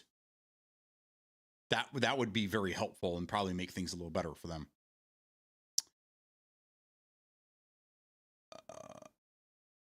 I think I understand what they're saying based on what's already in the system. So in multi, if you go out of bounds, you have 6 seconds to get back. If you don't die instantly, the circle could be an ever moving out of boundaries. I don't play battle royales anymore, but this sounds interesting. This gives you a chance to get back in or punish you for not paying attention. Right, that's all I was saying. Like, instant death if you stay in it too long. But they're making it sound like if it touches you, you're dead. Which I think they need to give you more warning than that. I think 1 or 2 seconds is enough. The 6 seconds that they give you in the multiplayer, that's too much time. That's way too much time. Because if you think about it, if you find a spot where you can go into the blue or the storm to go around, to flank around, and you can get that 6 seconds to go around something, a building, let's say a corner of a building, and you need to get on the other side to get a better position. And the storm or the blue is 6 feet over the corner. You can't go out if it's insta death, right? So you can't flank, you can't change. But if you have 6 seconds, you could go out around the building and then to the other side and get back in before the 6 seconds. That has changed the entire game for you, because you may at one point had a shitty position, but if you were able to get to the other side of this house, maybe there's something over there that gives you more cover. Now you have just utilized that 6 second to get around, and now you're in a better position. So these are things to think about. Should they have been in a better position to begin with? Is it too late? What it is what it is. You're going to die now because you don't have any cover, or do they give them a chance? I don't know. But see, that's the same thing with PUBG. The final circle, you probably had 4 or 5 seconds. I think it needs to be more extreme than that. Not to the point where it touches you, you're dead, but 1 or 2 seconds, I think is perfect. And then also give that line of where the storm's going to be as it's moving. Could just be word. I'm just theory based on what's already in their code and has been in their code for a decade. Yeah, who knows? I think a lot of the stuff is that they leave a lot of stuff in there because it's a lot of work. Coding is a lot of work, unless you're getting AI to do it for you. But they leave a lot of shit in code.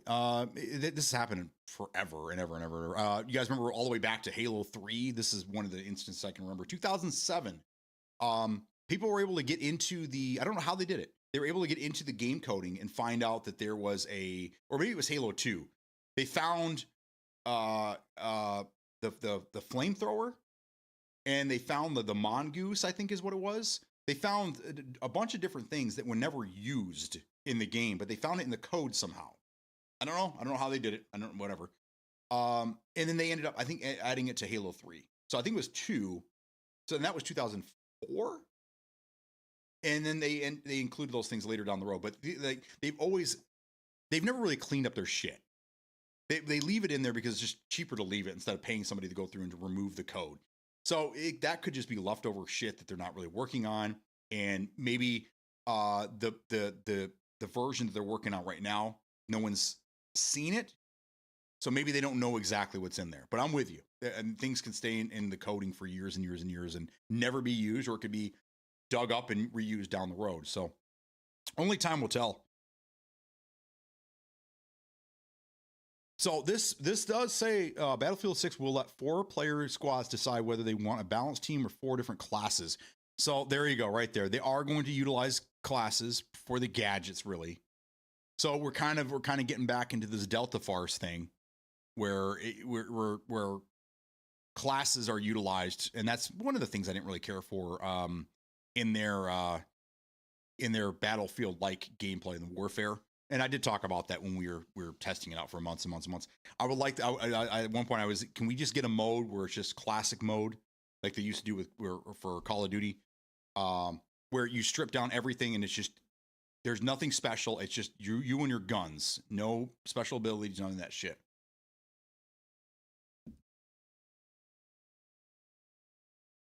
And it is specifically saying 4-player squad. So I don't know. I think that's, if they release the BR with squads only, no solos, no duos, I think that would be a game changer and a killer for them. I personally know so many people that would rather play solo or duos than to go full squad. I think that might fuck their shit up. Really. I don't know. My channel name looked like One Boob Eat Down. Yeah, I get that. I used to get that a lot back in the day. Just ask yourself how that makes sense. Do I have one boob and I like to eat down, or do I eat down one boobs? I wouldn't say a lot, but I have heard that in the past, especially when it was PUBG, especially in PUBG. So thanks for stopping by. So I don't know. The way things are shaping up, some of it sounds good, some of it doesn't sound very good at all. I'm still kind of on the fence about the whole free to play aspect. I know what they're going for. They need the numbers. They promise they're bored. They're going to have so many millions of people day one. We'll see what happens.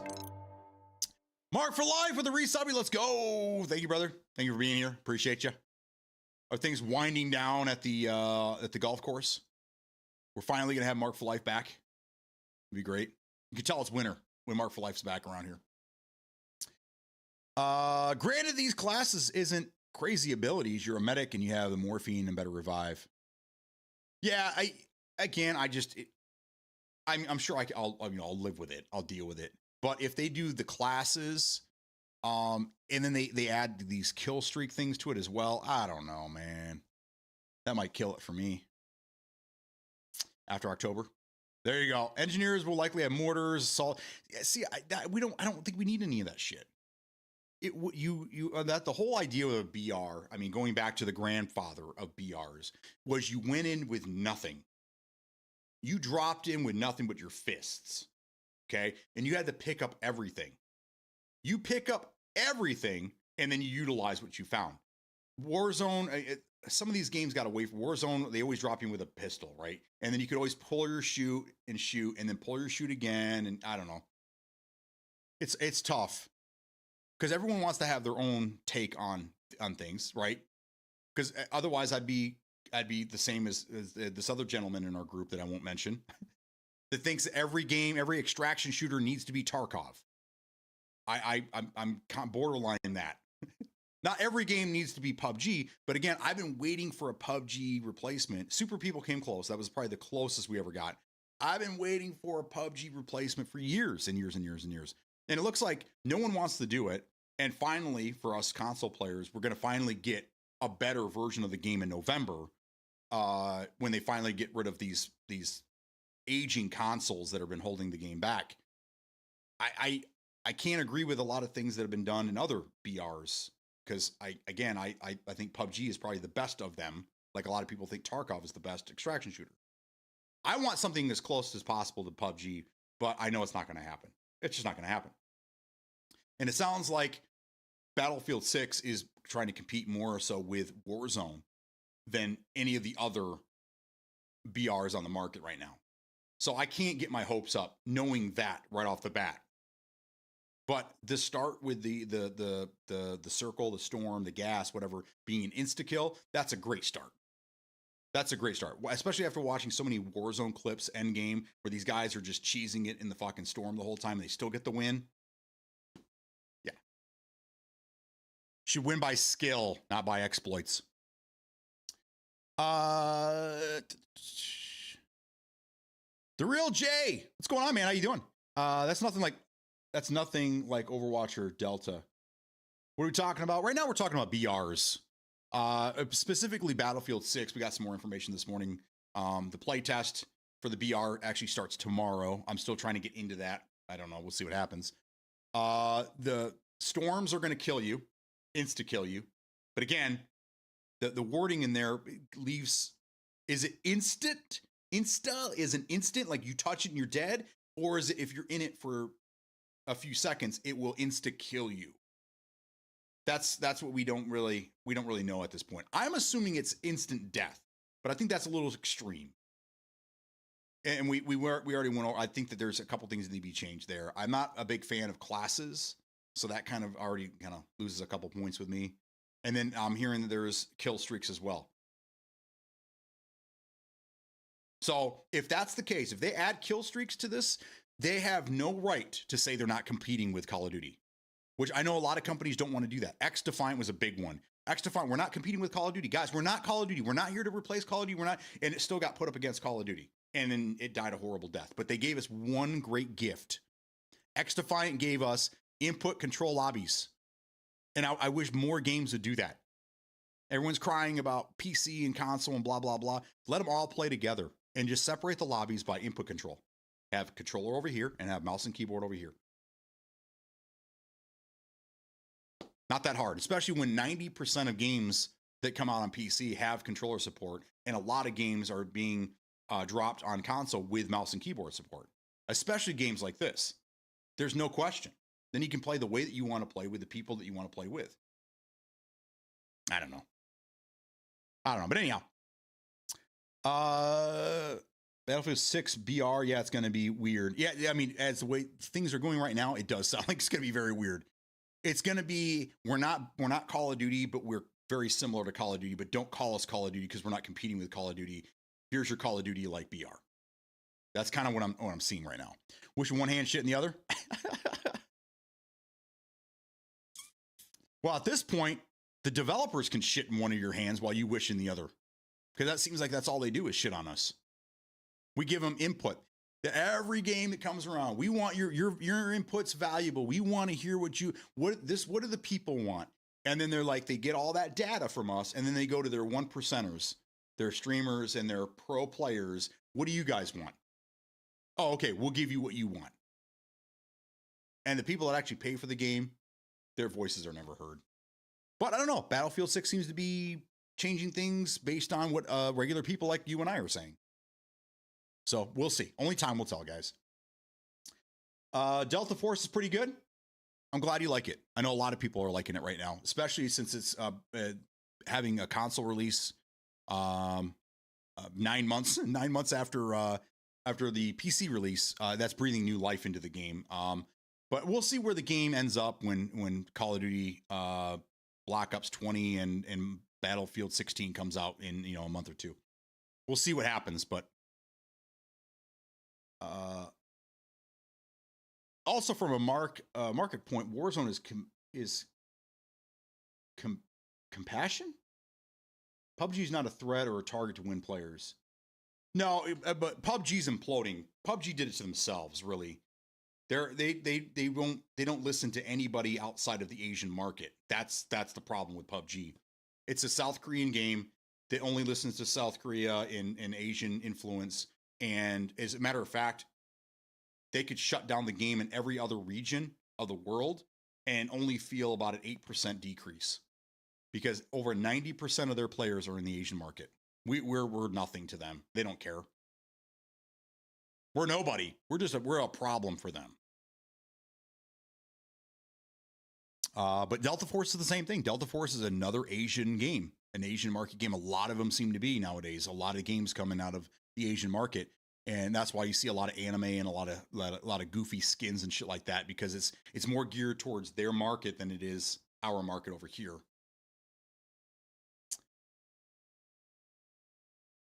Yeah, but you can have emulator.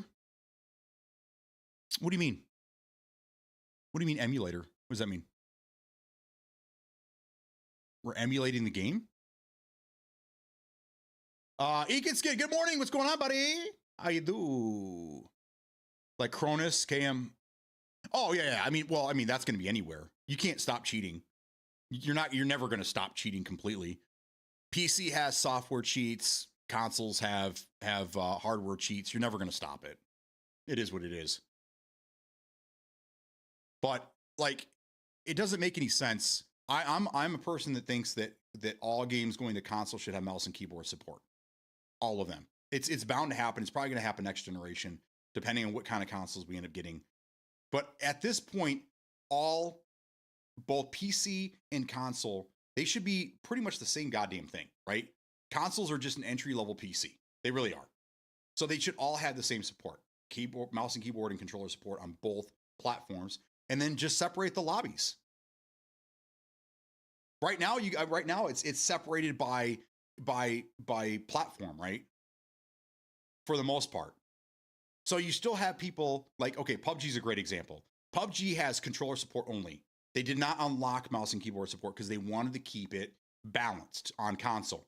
Same thing with Hell Let Loose, okay? I agree with that 100% because mouse and keyboard is always going to be more accurate than a controller. Okay?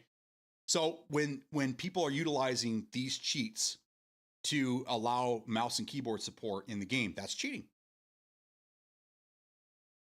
If we put them together, mouse and keyboard and controllers, and we let everybody go free for all with PUBG, and we separate the lobbies by the input control, you're still going to have to deal with hardware cheats on console. You're still going to have to deal with software cheats on PC, but at least you're playing it with the input that you want, whether it be controller or mouse. I think that's more fair.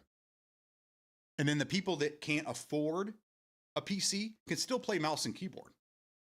And I think everybody should be learning both, especially if you sit at a desk. I know there's a lot of people that like to sit and play their games on their TV, and the controller is going to work better. I mean, you can get things that have a mouse and keyboard in your lap, whatever. I think that we need to just combine everybody together, put everybody together, separate it by input controls. There's always going to be cheating regardless, right? You're never going to play a game unless you're at a LAN party that is hosted by the developer. You will never not play against cheaters. That's all there is to it.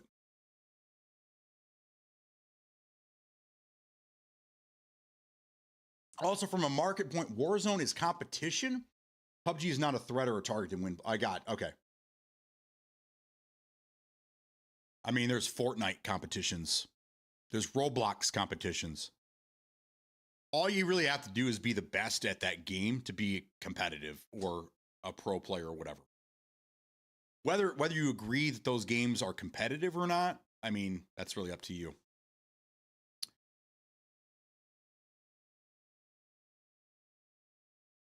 So we shall see. We shall see. But I am kind of excited to see where this Battlefield 6 BR is going to take place, how it's going to work. Are they going to add any other modes? I mean, Warzone, it comes, it used to come boxed with DMZ, right? And I think they've kind of like pushed that away. So if you don't own the game, you could still download just the Warzone part of it and play just that. I also did see this the other day. That they have now dropped the requirement for COD Hub and all the other COD bullshit. So if you only want to download the single player, it's just that section of it. You're not required to download the base and everything else. So instead of having one version of Call of Duty on your computer or console or whatever, taking over 100 gigs, now it's down to like 20, 30 gigs based on what you download, this has been a long time coming. Why didn't they do this 10 years ago? I mean, 5 years ago, really, but it gets so much more in depth than that when it comes to cheating. PC can use DMA cheats, and the way console is going to be trying to be on the same level of hardware as PC, they can use DMA method to cheat, which is pretty much undetectable. Yeah, I'm just saying that no matter what, cheaters are always going to cheat. There's always going to be a cheat of some sort, no matter what anti-cheat service that they're touting. There's always going to be cheaters on the platform, some way or another. You're not going to stop it. But that goes back to the dawn of time. People cheat in the Olympics. It's not just video games. People cheat all the time. I'm just saying that you could still make a better environment for everybody if you separated it that way. Because I especially at Apex Legends, this was a big thing. A Call of Duty, it's a big thing. Mouse and keyboard doesn't want to play against controller. Mouse and keyboard says controller's aim assist is way too high. It's stupid. This is dumb. And then the controller people are like, mouse and keyboard is way too accurate. It's not fair for them to be in our lobbies. Give them what they want. Separate the lobbies. I still don't understand why combining them and separating the lobbies that way is any worse than what is happening now. Not the Olympics. You guys remember when was it Phelps, Michael Phelps? Remember when he got some of his medals stripped away because they found out he was smoking cannabis or sativa or something like that? Like, if anything, that'd make him swim slower. If any, you should give him another medal for being high as fuck while swimming. I mean, I don't know. I didn't, but a lot of people have been caught. I mean, come on. Tanya Harding. Does anybody remember Tanya Harding? Remember that? People cheat. That's the point. People cheat in everything. Everything. I worked sales for 20 years. I saw so many salespeople cheating other salespeople. It is what it is. So you're never going to be able to get rid of that. But you might as well, for the rest of everybody, the other 95% of people that don't cheat, you might as well give them a better experience. You can't stop the cheating, but give everyone else a better experience while they're dealing with cheaters. That's all I'm saying. He zooted just taking a swim, didn't even know where he was. It's like the act of smoking it somehow made him develop gills, and he was able to, I don't know, whatever. It's about to be legalized anyway, but who cares? It's because the heart BPM increases like adrenaline.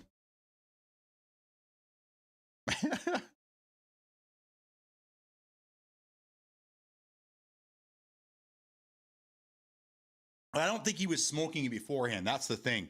I think he was, from what I understood and what I gathered, which a lot of people do, it's not, I wouldn't say all people, but a lot of people, they do smoke that after a long day, especially people that have arthritis. It makes them, it relaxes the body and it calms them. So can you imagine being his shoes or his wet shoes, swimming all day, every day, training left and right, and he gets out and he does the ice bath or whatever to for his joints and everything, and he still feels like shit, and he's tired, he's worn out, but he wants to sleep, but he's still pumped up.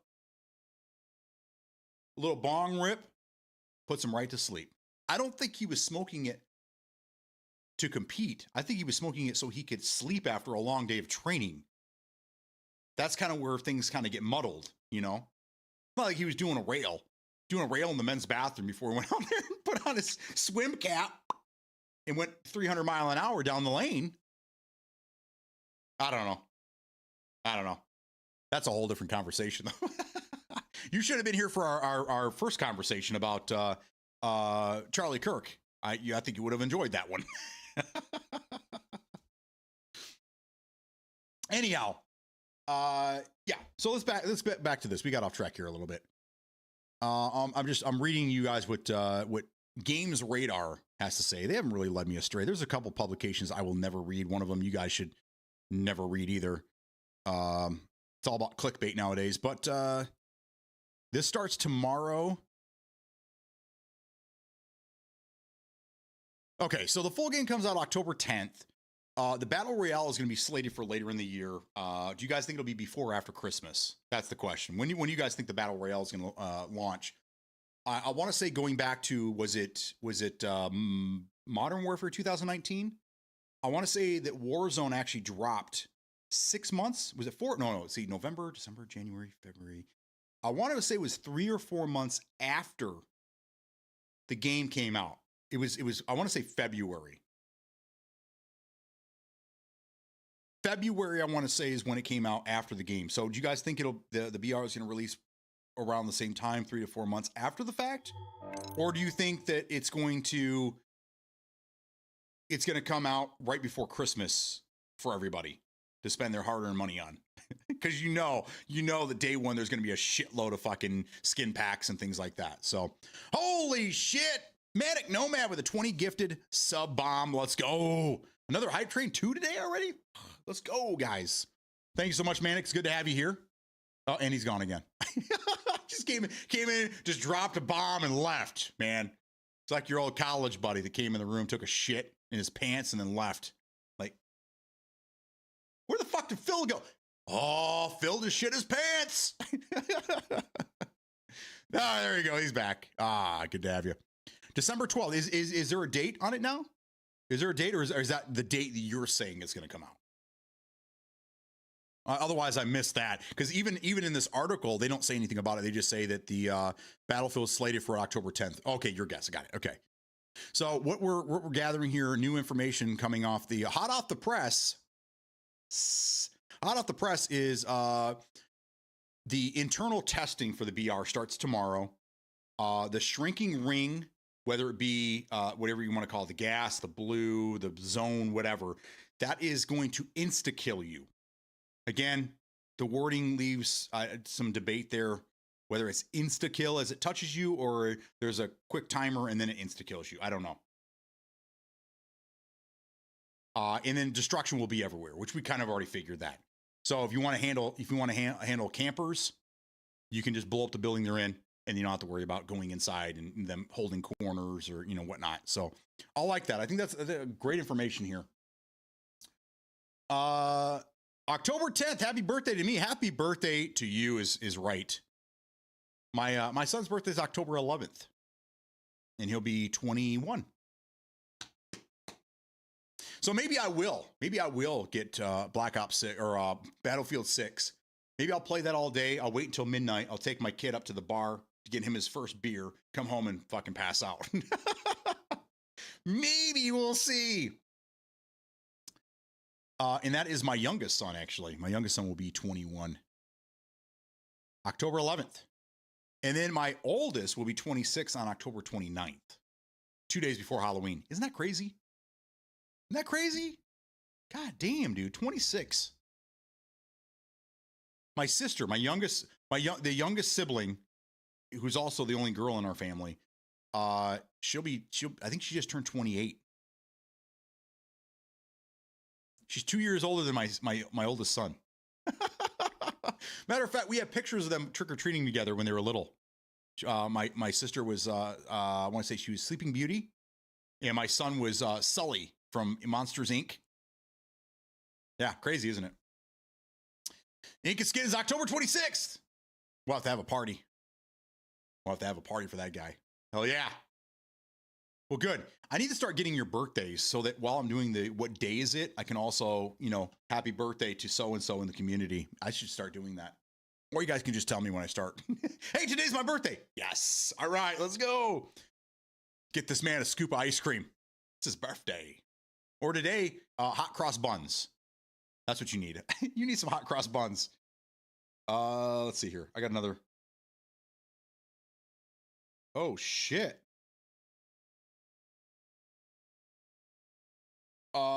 This just in. My wife just sent this to me 33 minutes ago. I missed this. She's saying that there's an active shooter in our area on Miller and Dye.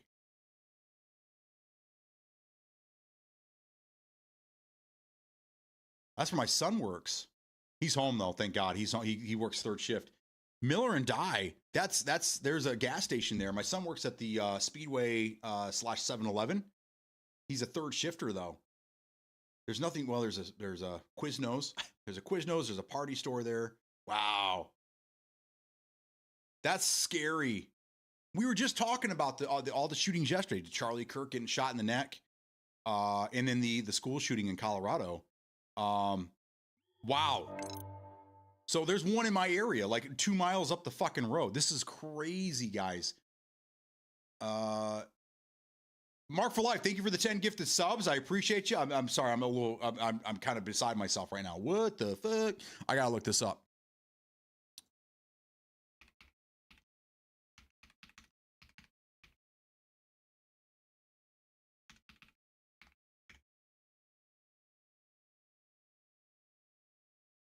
Oh shit. Active shooter situation in Swartz Creek an hour ago. Miller Road is blocked off in both directions on east side of Swartz Creek while police from multiple agencies handle a possible active shooter situation.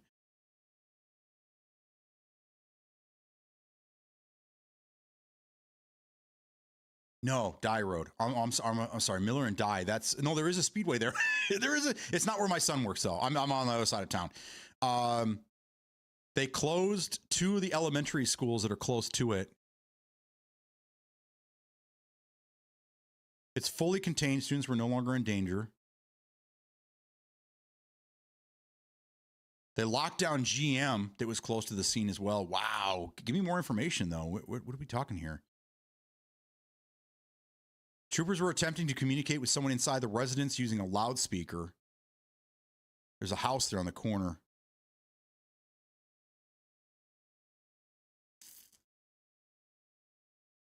Wow. Okay. So I don't really know. It sounds like it's a house in that area. There was shooting going on in the house. They got it locked down, so it might be a hostage situation. I don't know. This is crazy, guys. This is right down the road. This is, you know what? This is probably not even a half mile down the road from our Mexican place that we're supposed to be going to have dinner at. Wow! Breaking news! This just in. I'm being told in my earpiece by my producer. Uh-huh. Uh-huh. All right, it's been called off. All the schools are resuming right now. So yeah, okay. So it's contained to one house right there on the corner. There is a pretty good restaurant there on the corner, Pesto's. Good Italian food with flair is their motto. In a Speedway. So okay, that's crazy. Wow, right down the road, guys. We just got done fucking talking about this. All these mass shootings and things that are going on, and it's a scary situation. Whether it doesn't matter what side of the fence you're on when it comes to gun control and the Second Amendment. I think that it all starts with mental health, right? The wrong people. It's not the guns that are causing the problem. It's the wrong people getting their hands on the guns. So we need to stop looking at things from skewed views and looking at things as it's 100%, this problem is 100%. We need to look at everything as a whole. And I think that we need better mental health in this country. Like if you've ever tried to look for a psychiatrist or a therapist for somebody, or even yourself, if you've ever had to search for yourself, they are hard to come by. They're usually booked up for months at a time. It's tough. So if you know somebody that's struggling with mental health issues, they may not have the resources they need, and potentially these things happen.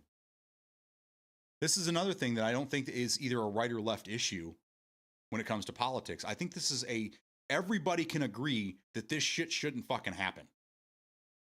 And saying it's one thing over the other is not the right way to look at it. We have to look at everything. How did this person get to this point? How did they get the gun in the first place? What was going on in their head? Why did they get to this point? Could it have been prevented? If this person was able to get the care they needed to overcome or to help with the mental health issues they were dealing with, would this have been an issue? We'll never really know until we tackle the issue and we at least put some money towards it. But while everything's being defunded right now and gutted, all these departments are being gutted, I don't see it making any changes anytime soon. But if there were some really smart people in charge, they would have seen this as an issue a long time ago. And the first thing they did when they got into office was to start putting money in place where it needs to be to help these types of people out so it doesn't become this issue. And if that's too radical for you, I'm sorry, I'm not a radical person by any means, but we got to think outside the box sometimes. You're always quick to damn the weapon, I don't know. I don't know how you feel about it. All I know is that in this country, you have the right to bear arms. We just need to be careful, and we need to have better safeties put in place to prevent this from happening. You know what I mean? It's bad.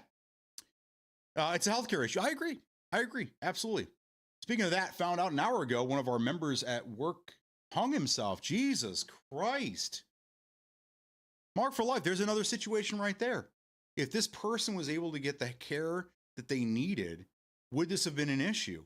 I'm sure it wouldn't correct everything, but again, we need to put more money and more pride into our healthcare situation. I know that it probably will never be a socialist healthcare system like other countries have. Big Pharma has too much to say in that, but we need to find a better way to balance the scales so that people like that can get the care they need. I don't, there's a lot of people out there that think healthcare isn't a right. I think that it is. I think healthcare should be a fucking right. That's one thing that I agree on with certain parties and not with others. I mean, again, I believe I agree with certain things on both sides of the aisle. So it doesn't agreeing with one thing doesn't make me that thing. I don't have a problem sharing with you guys some of the ways that I feel. We're not going to get too in depth into it, but I think we can all agree that our healthcare system needs more work to help people like this. So these things don't fucking happen. Whoop whoop. Hype train's over. Sorry, guys. I'm trying not to make things negative here. I got a lot in my head right now. People getting a record and being free, people growing up showing signs of bad behavior, but nothing being done. I agree. That the guy that stabbed the young lady on the train, apparently he was a 4-time loser, is what they're saying. I don't know. He was at 14 felonies is just being brought in all the time. Obviously, that guy probably should have been on the streets, right? And I know that in I know in some states there's the three strike rule. 3 felonies, you're out. That's it. That's all there is to it. I don't know what you guys think. This is another conversation we can have. If you guys want, we can turn this into a a news program real fucking quick, and it won't be the Beatdown video game show. It'll be the Beatdown politics show, whatever. And we could have conversations. I have no problem with that. But in this era, it's hard because it seems like if you say something that somebody else doesn't like, it doesn't just trigger a conversation that you may or may not like. It triggers violence. We're seeing that right now. I didn't agree with Charlie Kirk. I didn't agree with majority of what he said. What I say earlier, the only thing we could both agree on was that his name was Charlie Kirk, right? But it doesn't mean he needs to die for what he's saying. It's his God-given right. Just like it's his right to own a gun. But we need to put some safeguards in place so innocent people aren't fucking dying because of somebody deranged with a weapon. I don't know. I don't have the answers, guys. All I have is the ability to start a conversation and get you guys involved. That's the best I can do. With that being said, let's get back to some positivity here. The world is falling apart.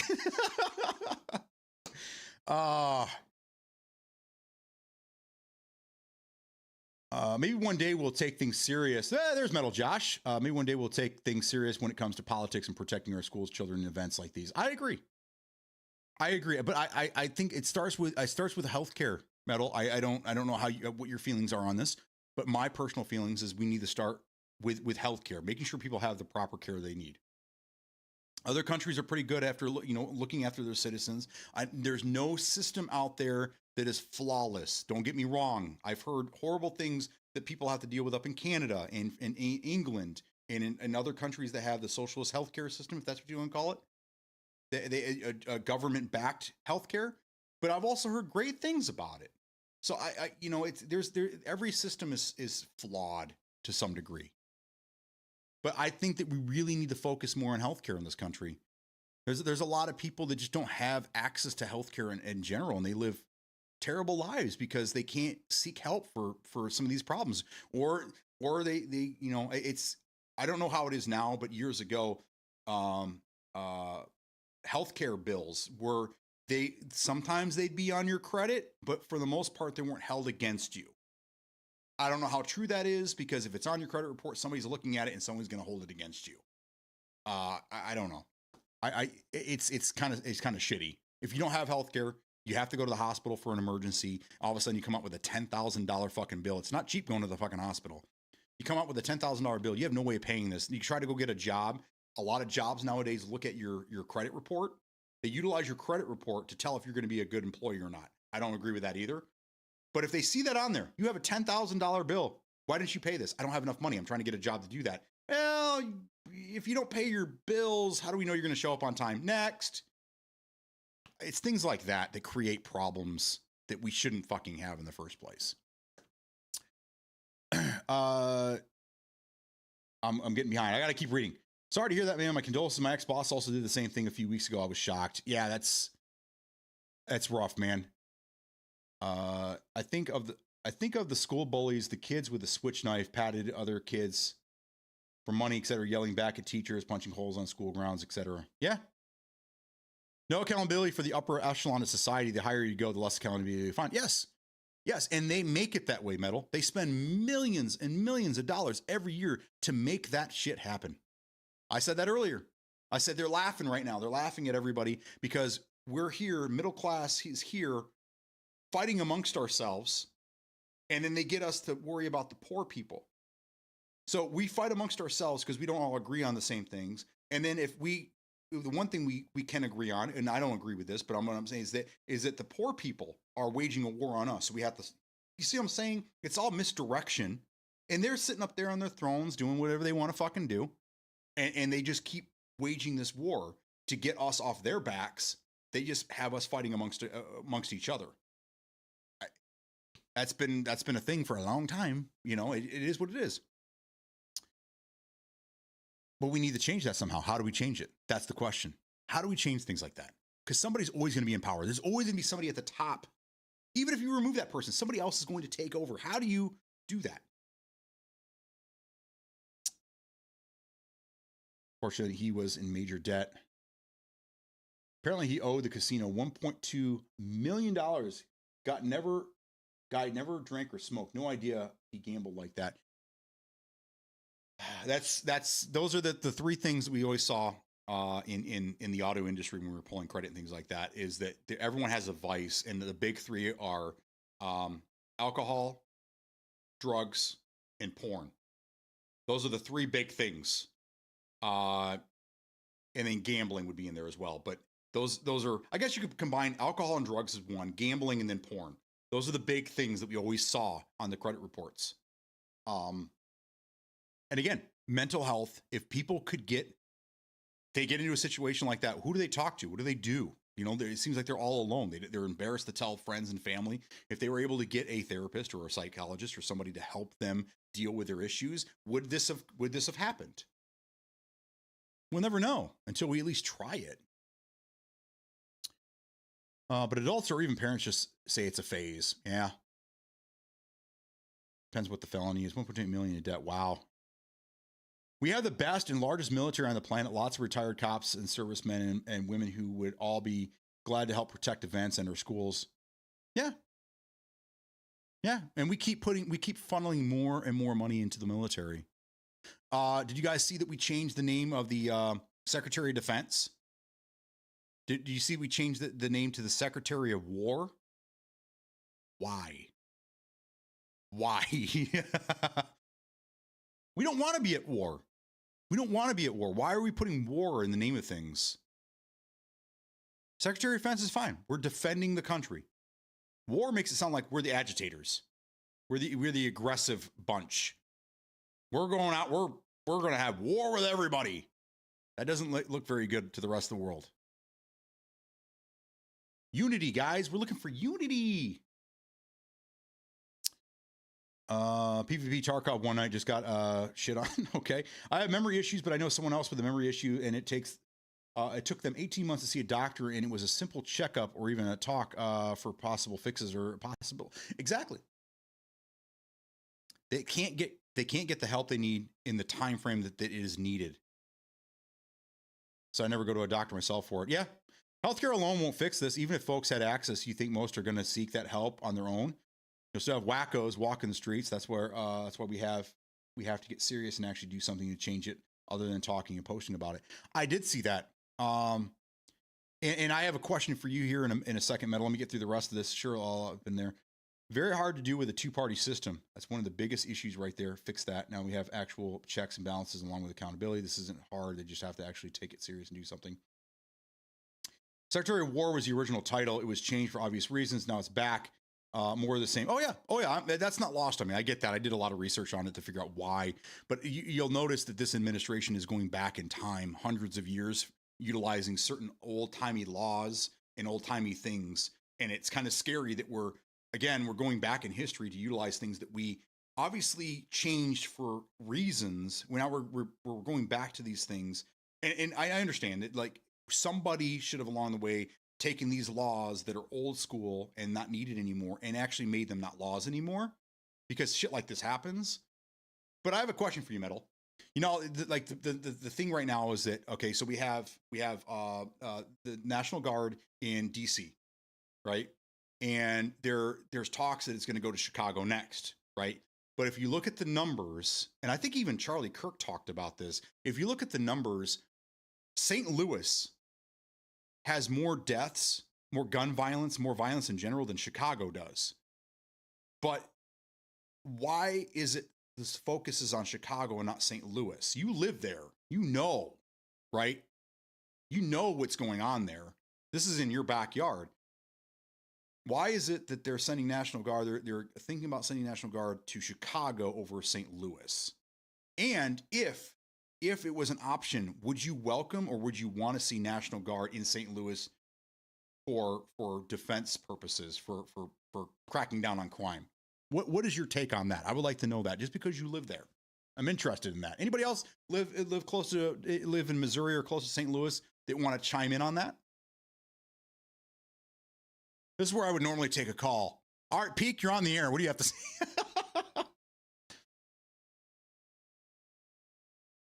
Where are we at here? Yes, we do, but often overlooked. It's been that way my whole life. I asked, what's in Chicago they want? The astounding response that I'm getting, and again, I don't lean either way. I'm just putting it out there for you. This is what my research has showed me. Okay, the biggest decider there is that Chicago is a Democratic city where St. Louis is not. That's what I'm seeing. But I don't know. Again, because so many people can twist things. So I don't know. I don't know what Trump is thinking. I don't know what his administration is thinking. All I know is what they tell us. Everything else is either hearsay or a theory. So what is your theory? What do you think? Do you think it's with all the gerrymandering that's going on? Do you think it has something to do with that? Military presence in Democratic cities to help sway votes? I don't know.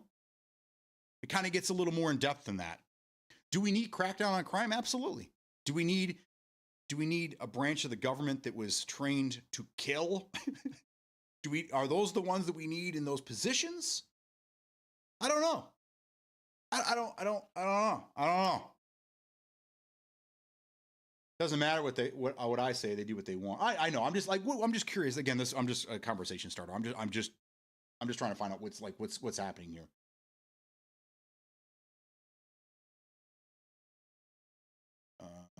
I'm sorry, a red state, not a Democratic city. My apologies. A red state. Is that?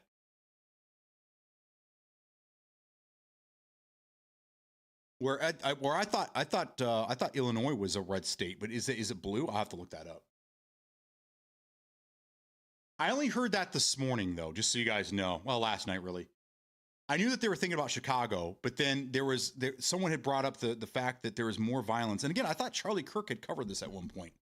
Maybe it was Ben Shapiro. Either way, that the crime is worse in St. Louis and some of these other areas than Chicago. I don't know what it is about Chicago. I don't know what it is. I really don't know what it is. I figured that the next city that he'd want to do would be LA, but he already had a presence there because of the riots that were taking place in a couple of blocks there in downtown LA. So I don't know. I don't really know. I need to do more research myself to figure that out. But while I have you here, Metal, I was curious. Would you welcome that? Would you welcome a military presence in your city to crack down on crime?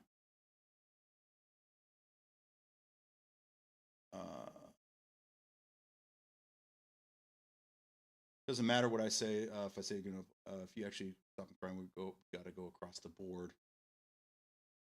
I also carry everywhere I go, but I agree I have to PCI. One always goes back to that. The titles and fingers pointing to the other side, useless. I know. That's what I'm saying.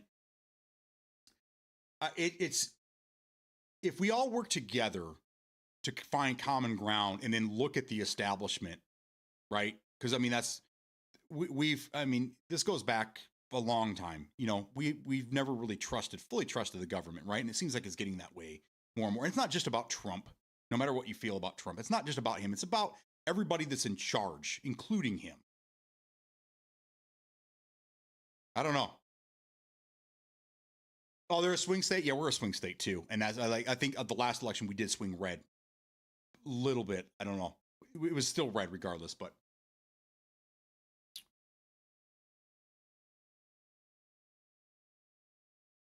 point out statement.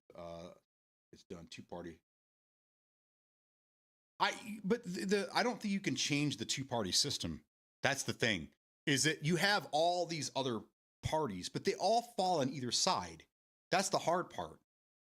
is that you have right and left, and then, like I said earlier, you have all these little subgenres that land within those two sides.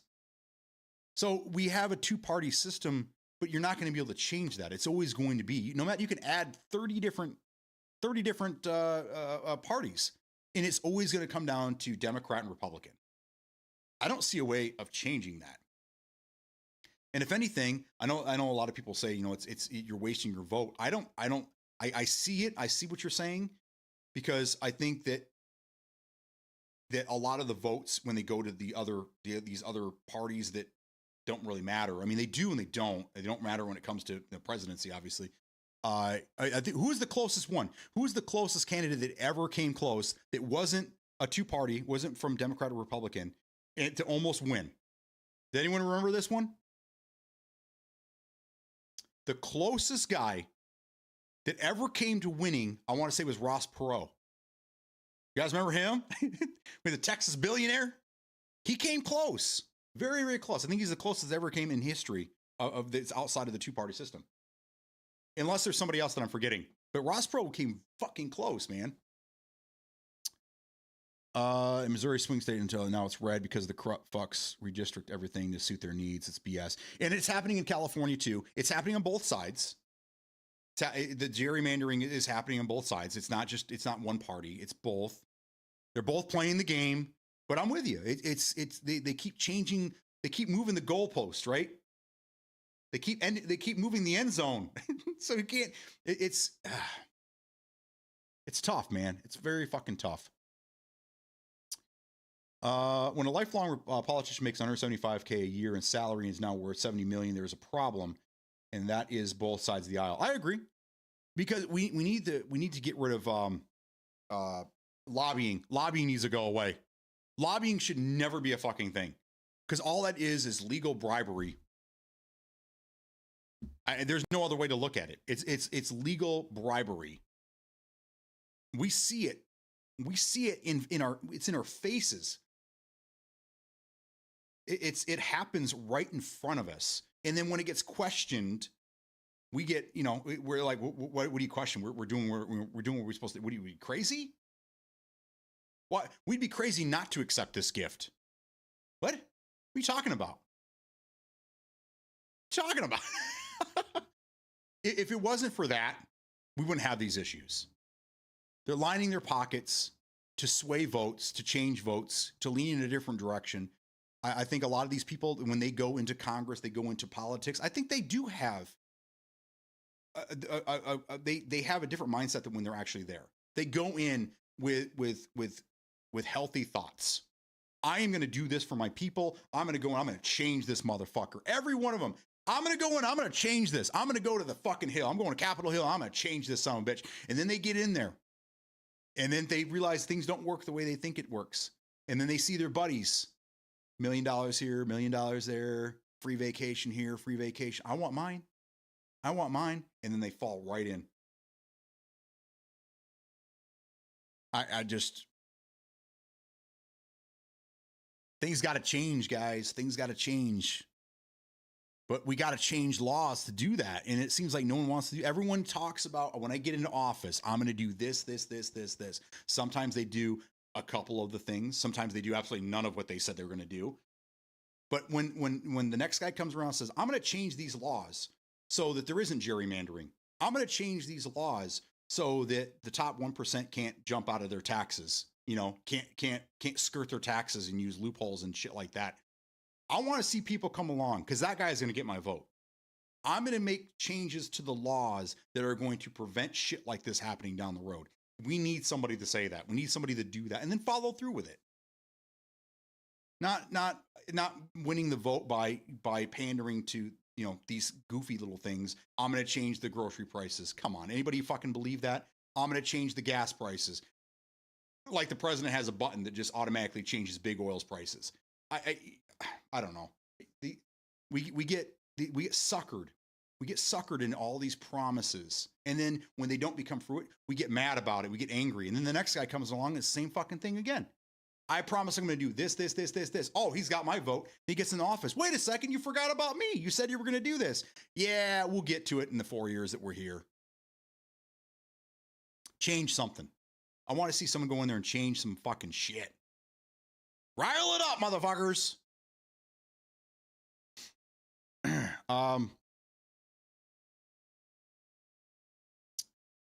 Missouri fighting that right now. You would think LA is a good option, but that protect, for example, the government there wants to do their own thing and doesn't want to handle the lawless. You saw the trouble that they wanted or tried to sue the president while their city was burning down.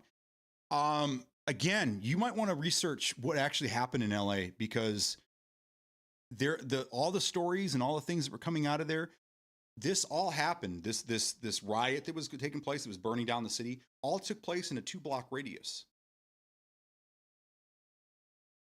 After I got in there and really looked at what was happening, it wasn't quite what people were saying. Unless anybody here that lives in LA can tell us different. From what I understand, it was a very small area and it was contained. It was bad. I mean, it was quarantine, really. It was still allowed to happen, to burn it, kind of fizzle itself out. But I think that what you saw wasn't really what was happening. And this is why I invite all of you guys to do your own research. Don't just take one story, one video that sticks out and take that as truth. Especially with AI nowadays, a lot of people are being bamboozled with AI. You got to do your research, look into it. If you have friends or family, that's why I asked Metal Josh. If you have friends or family that live in that area, question them, ask them, how bad was it really? What was actually going on over there? I do too, Metal. My brother lived out there for a while. He's lived here for the last year and a half now. My aunt and my uncle live out there. He was before he retired, he was an editor for New York Times, and then he went to be an editor for one of the LA newspapers out there. I can't remember, but they still live out there. And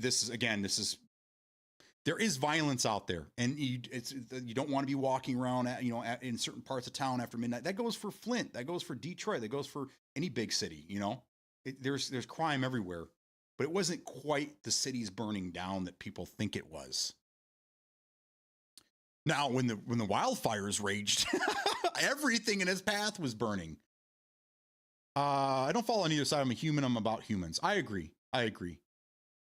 The problem is, Metal Josh, nowadays, and again, I've said this many times, when we were kids, you didn't talk about money, and you didn't talk about religion, you didn't talk about politics. Those were 3 things that you kind of kept to yourself, But nowadays, politics are in your face. Everybody has an opinion on everything, and they want you to side with them. If you don't side with them and their thought process and then you're wrong. And if you're wrong, then you need to go.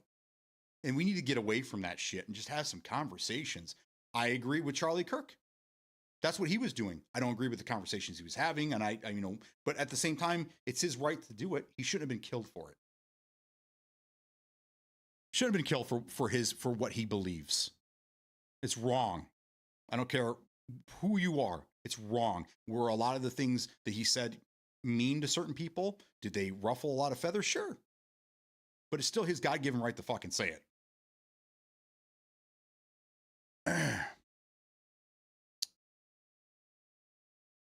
Voting on the other highest level doesn't matter if you think it does, especially after the last few elections, something's wrong. It's all for money, and money don't mean shit when you're buried in the ground. We all rot the same. I agree. Like Elon or hate him, he went in full of energy and is now saying it can't be fixed. Yeah, and after he broke a lot of things, yes. But that was the problem. What he did was the exact opposite of what needed to happen. He should have put together a group, and they should have spent at least a fucking year going through the data and looking at what needs to change. Just gutting companies and getting rid of certain aspects was wrong. You don't go in there with a chainsaw, which he fucking literally did. You go in there with a scalpel and you carefully trim the fat. You don't cut the fucking leg off. So I mean, his approach was wrong altogether. I think a lot of us can agree on that. The idea of Doge wasn't bad. It wasn't wrong. The way it was fulfilled was not right. That's my opinion. Because now there's a lot of people and there's a lot of agencies that are without the proper people. Other things are going to fucking happen now. But Elon was right. It can't be fixed. it can be tweaked, but I don't think you're going to find a fix. He found out you can't run the government like a business, which was Trump's whole campaign, was it not? Most of it. I'm the best businessman. I'm the best businessman that ever lived. I'm gonna go in there and I'm gonna handle it like a business, and we're gonna get these things back on track. I mean, a lot of people were for it because they want to change. The things that have been going on the last 50, 60 years, they're not working. So we need dramatic change, and he offered dramatic change, and he's given that to you now. But you can't run the government like a business. It's not a business. We're talking about livelihoods of people here. When it comes to business, it's all about bottom line. We can't think like that when you're talking about human lives in our country, for fuck's sake.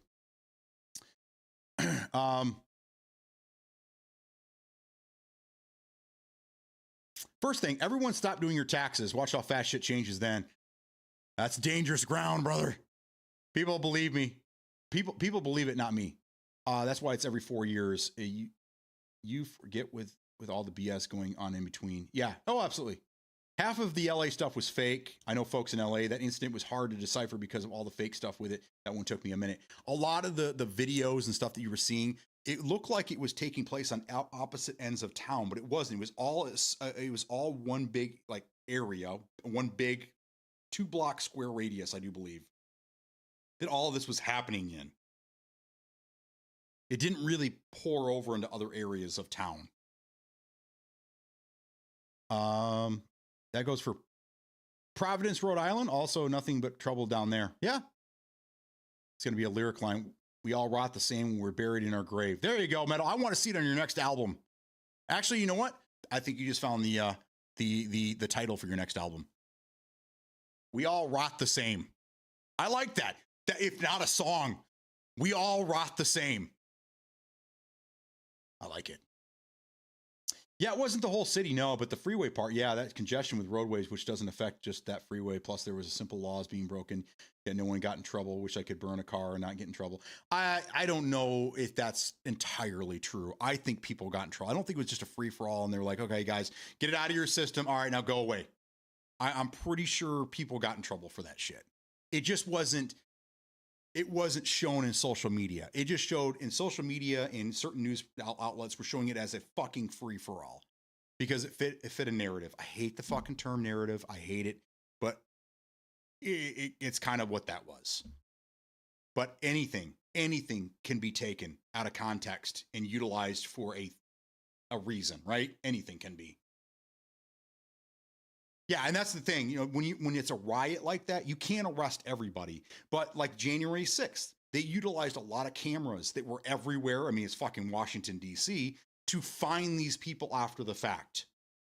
It doesn't matter now. All that money, all that time was wasted because they all got bailed out. So it didn't really matter at the end of the day. But people still get in trouble for those things. You just probably don't see it. They don't advertise it. They don't put it in the news media, especially the outlets that want to make things look a certain way. They're not going to come back and be like, oh, by the way, guys, remember the story we did a couple months ago? Well, they've arrested this person, this person, this person. They got new news to get through. So you'll never really see that. You might hear stories, but you're never going to see it in the mainstream media or whatever.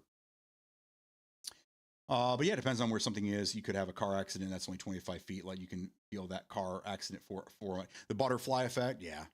The fucking with any highway, any expressway or any highway in California is going to have a ripple effect because there's just too many people, too many cars and not enough road. So yeah, that's going to cause major issues. Yeah, sure. I have a bridge getting worked on in town, but because of that, everyone trying to get to that side of town had to take a side roads, go a mile out of their way, etc. Yeah, we see it here too. We lovingly dub summer as orange barrel season because that's when all the road construction is getting done. But it's crazy with all the orange barrels every year, every summer, slowing down traffic. Our roads still seem to be the worst in the fucking country outside of Hawaii. Hawaii has the worst roads, probably because they're on a fucking island that's constantly shifting. I don't know. I don't live there. I couldn't tell you. But I know that we have some of the worst roads in the fucking country. As a matter of fact, when the wife and I took a trip down to Myrtle Beach, I drove the entire time we were there. The wife didn't want to drive at all. She's like, I'm on vacation. You fucking drive. All right, cool. Not going to argue with that. I hated it. I fucking hated it, man. It was 45 everywhere. But after I slowed down for my fast Michigan lifestyle, it was awesome. 45 mile an hour is beautiful.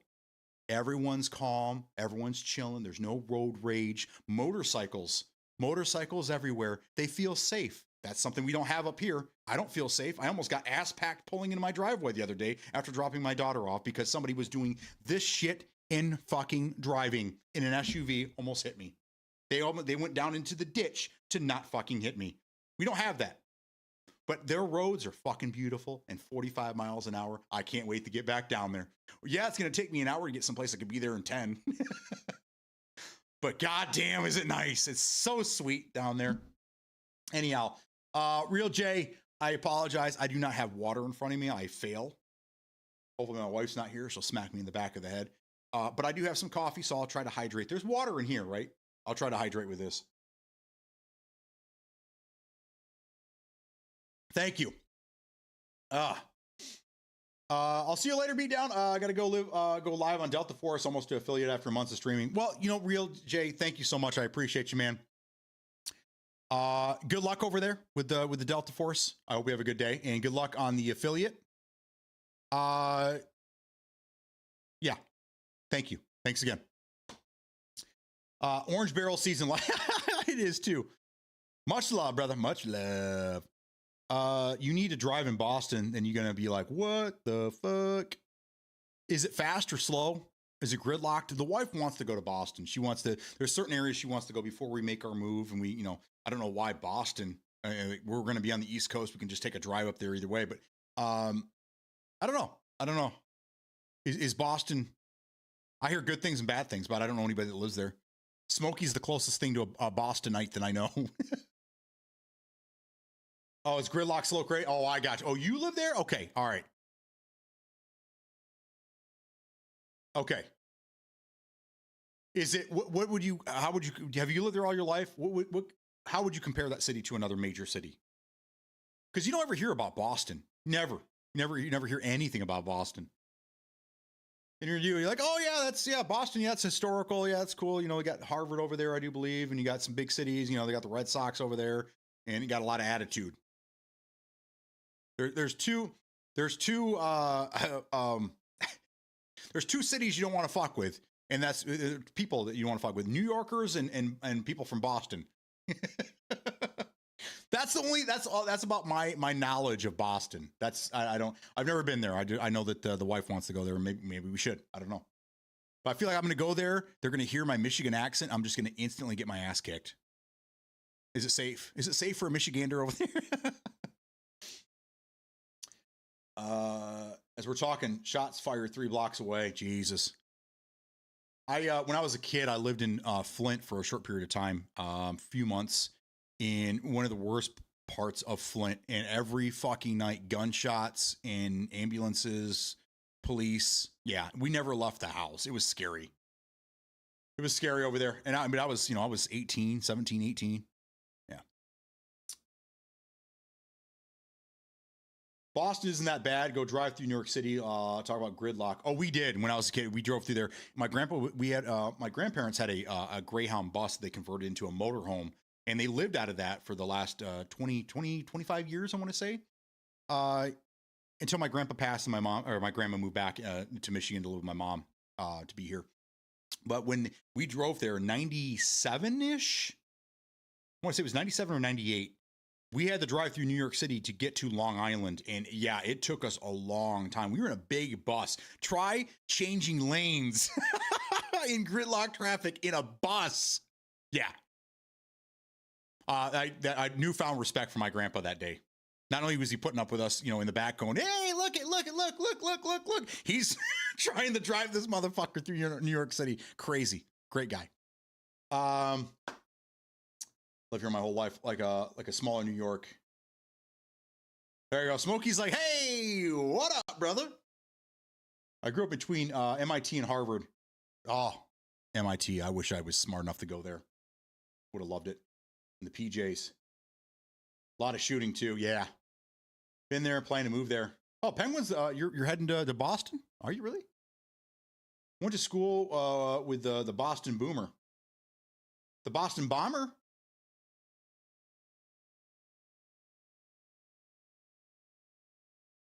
That's crazy. Damn, dude. I know a guy that went to school with Terry Crews, who went to school in Flint. I didn't go to school in Flint. He's a little older than I am, but I worked with a guy that actually went to school with him and said he was the nicest fucking guy you'd ever meet. So does that count? Do I know somebody too? You guys all know a celebrity. I was on TV.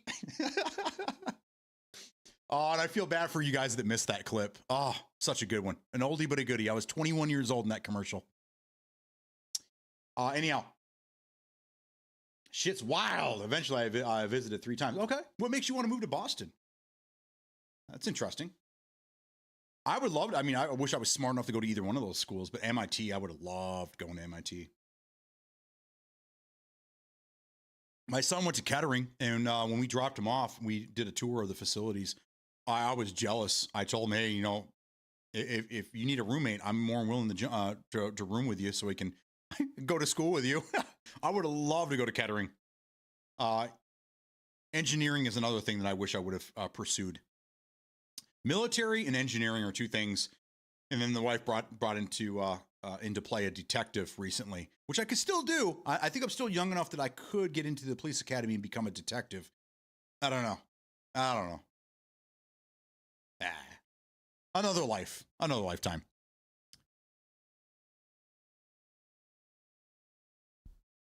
I'm having more coffee.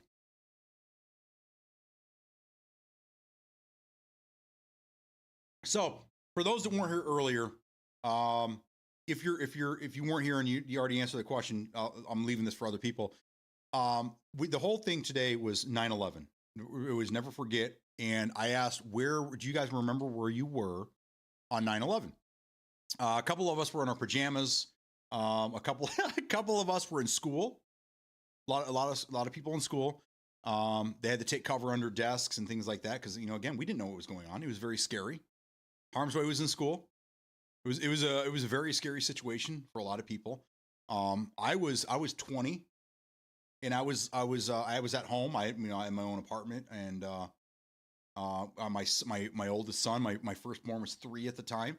So I had the day off from work, and I got a phone call from the guy that was at work relieving me basically, and it was crazy. It was wild, man. We were glued to that TV the whole day, scared, didn't know what was going on. Didn't have a full picture at that point. Like, are there more planes? Where else are they going to be? What's going on? I mean, even in small cities, we didn't know what the fuck was happening. I'm at the time I lived 20 minutes, 20 miles away from Flint, so I wasn't too concerned about that. An hour and a half away from Detroit, so I wasn't too concerned. But still, you don't know what's going to happen. And here's a little fun fact for you. In Michigan, they don't tell you where, but I'm pretty sure it's public knowledge that there's a lot of nuclear silos in the state. So it's another concern. It's another concern that there's a lot of bad things here, for them to attack if needed be. Yeah. I mean, there's other things that kind of worry people in this state, not me in particular, but there is a large presence of Arabic people in Dearborn, Michigan, and I know that rubs a lot of people the wrong way. I'm not too concerned with that. I don't think that's an issue, but there are a lot of people that have a problem with that. That's another concern in Michigan. So I don't know. Mark for Life was home sleeping. I was too. I got woke up by the phone call. The city, the traffic, the people, the roads, the cold. You're saying you want to move there because of those things, or you want to move there because those are the things you have now and that you don't like? I want to get away from the cold. I don't want cold anymore. That's why we're moving down. We're moving down to East Coast. Mark for Life was 19 at home sleeping. Damn. Were you sleeping alone? No, I'm kidding. Don't answer that. We don't need to know. The cold sucks, Manic. I agree. That's why he has two warm places. And one's on the Gulf of whatever we call it now. He has one south, and then he has one souther than that in case it's too cold. Then he can go to his southernmost house, which is on the Gulf of whatever.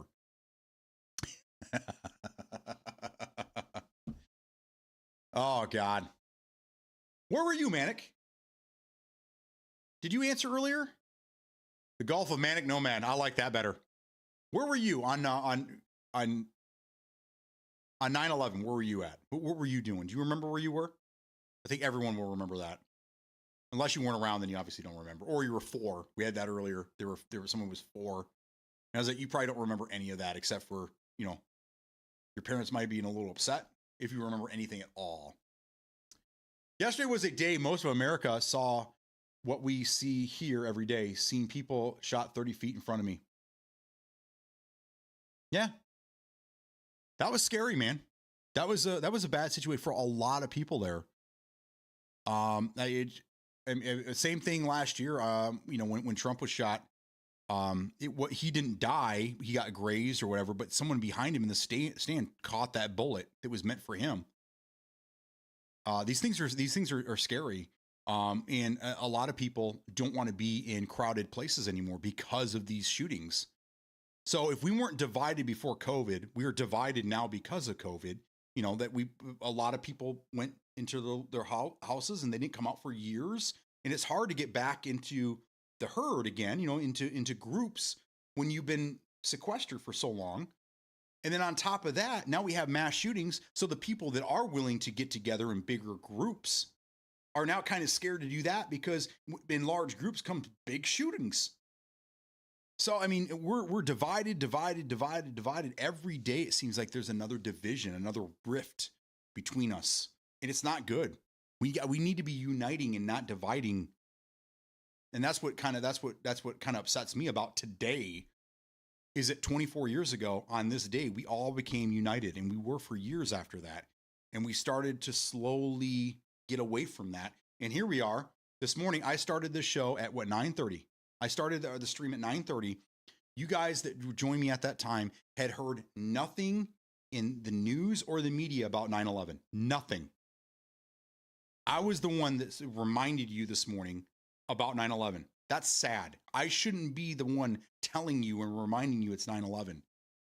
This should be a day that everybody is talking about it and not just what happened yesterday. Yesterday needs to be talked about, don't get me wrong, but we have a very big historical thing that happened that we need to continue talking about. We can't forget, guys. We can't. I was in a business meeting with a guy that worked for a MetLife that had an office in one of the towers. He was with us in Kentucky for a meeting, so his life was saved. That is an incredible story. Looking back, I mean, yeah. Can you imagine how many people took the day off sick that day or were called out for other meetings or had to be someplace else that would have otherwise been in those buildings? That's a lot of weight to carry. Why me? Why me? Why was I spared? Why was it because of this instance that I was not where I would have normally been and perished? And why was I the lucky one that had to go to this shit meeting with Manic Nomad that I didn't want to be at in the first place? Why? That's a tough burden to carry. That's rough. And these are things we should be thinking about and talking about. So we don't fucking forget. It wasn't their time. Yeah. But some people, what do they call that? There's a term for that. someone help me with this. I'm losing my mind here. Too much coffee, I do believe. It's victims something or other, where you feel victim's guilt. Is that what it's called? It's where you feel guilty for surviving, or survivor's guilt. Thank you. Survivor's guilt. Yes, that's a real thing, and people actually do feel that. That's tough. And again, and people like that are going to need to talk to somebody. They don't always feel comfortable talking to friends and family and whatever. So again, this is where mental health comes into play, because people like that, without some type of help, could end up hurting themselves or others down the road because of this survivor's guilt that they experience, a form of PTSD. I was never a gun person until I grew up here. Yeah, that's true. You either grow up around guns or you don't. I didn't until I got older, and then I realized that that it probably is needed. There are bad people everywhere, and there are people out there that don't care, that will hurt you for no fucking reason other than you're white on a train. I don't know exactly what that guy was thinking, but it kind of seems that way. Everyone else on that train that I can see in the picture, and again, I'm not trying to make this a racial thing, but that's kind of like what that seemed to be like, right? It's kind of sad. Or maybe your hair was done a weird way, or you stuck out because you have an accent or something like that. It's a sad situation. But people like that, we got to figure out how to stay in front of that shit. Yeah, why did he pick her and not the black lady that was sitting next to her? I don't know. But that's kind of what it seemed like. But again, I don't know. I don't know anything. I'm just another guy asking questions and just pointing out what we see. That's it. Now, don't take that and run with it. Don't go around saying BEATDOWN was saying that that's not. I'm just saying that that girl unknowingly did something to that man to make him kill her. And I don't think that he was just trying to hurt her. I think that guy was hell bent. As soon as he pulled that blade out and he did what he did, he was going to kill her. I don't know what was going through his head. I don't know. But what made him pick her? I don't know. No one even helped her. From the video though, I don't even know if anybody even knew what was going on. He was so fast. He jabbed her in the neck once or twice, it looked like. And then she just kind of did this. And I didn't even see the blood until she kind of rolled over and then fell on the floor. And then you see the blood in the seat. I don't even know if she knew that she was bleeding. I think that she was just shocked and scared and not knowing what's happening. And I don't know if those other people even realized what was happening. It was so fast. But I don't know. I didn't see any more of the video other than when she collapses, and that was it. What happened after that? I didn't see, what happens in the next few minutes after that. So no one ever checked. So then you saw more of the video than I did. I only saw when it happened and when she fell, when she rolled onto the floor, and then you couldn't see her anymore. But you obviously see that blood on the seat.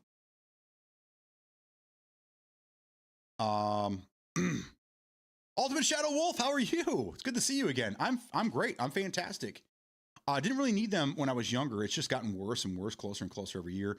Now I can protect myself and party as well as an innocent bystander. All those folks on the train that did nothing, same character as the man who stabbed her. That was the worst part. Everyone just sat there and watched her bleed out. I'm gonna have to go back and watch. I wish I could find a non-edited version of the. It took forever to find one of it actually happening. Of course, the news outlets can't show you. So he gets up, he pulls the blade, and he does this, and then it just stops. That's what a lot of the video is. Now, I was lucky enough to find one earlier this morning when I was, again, going through all my stuff. I had to search and look to find one that actually showed what was happening, and it cut off right as she rolled onto the floor. And it looked like, as far as I could see, the black lady was still looking out the window. So I don't know. I need to go back and really look at the video. 2 people got up and left the area camera view. Got it. Good. Been busy. I saw multiple angles of the entire incident. I need those. I need to see those. So after the stream, I'm gonna go look those up, and I'm gonna do a little more in depth review and check. But that is, I mean, that's the thing. Like you don't even feel safe in a crowd anymore. I see a lot of this. I don't know how it is down there by you, Metal Josh. And thank you for the resubby. 47 months. That's crazy, dude. Where was I going with this? It seems like a lot of the bystanders, it's not a rushing to help anymore. It's this. Everyone's got their phone. You go look at the Charlie Kirk video, okay? And if you can get one that has aftermath of all the phones, usually it's the people that were already recording, right? They were recording him doing their thing and they caught it and they're, oh my God, look what's going on around us, right? But then you'll see a lot of other people start grabbing their phones. Everyone's grabbing their phones. Everyone's recording. Everyone is recording out there. No one's checking on anybody. No one's making sure that everyone wants to be the one to get the footage. And that's another dangerous thing. They make fun of this in movies sometimes where people are just standing around. Someone's getting murdered in front of them. They're standing around with it. It's crazy stuff, man. What happened to compassion, human compassion for one another? Everyone's more worried about filming it than calling 911. How many of those people called 911? I don't know. I'm willing to bet low. Everyone else was too busy filming, trying to get the aftermath on camera so they can get it out there on social media and such.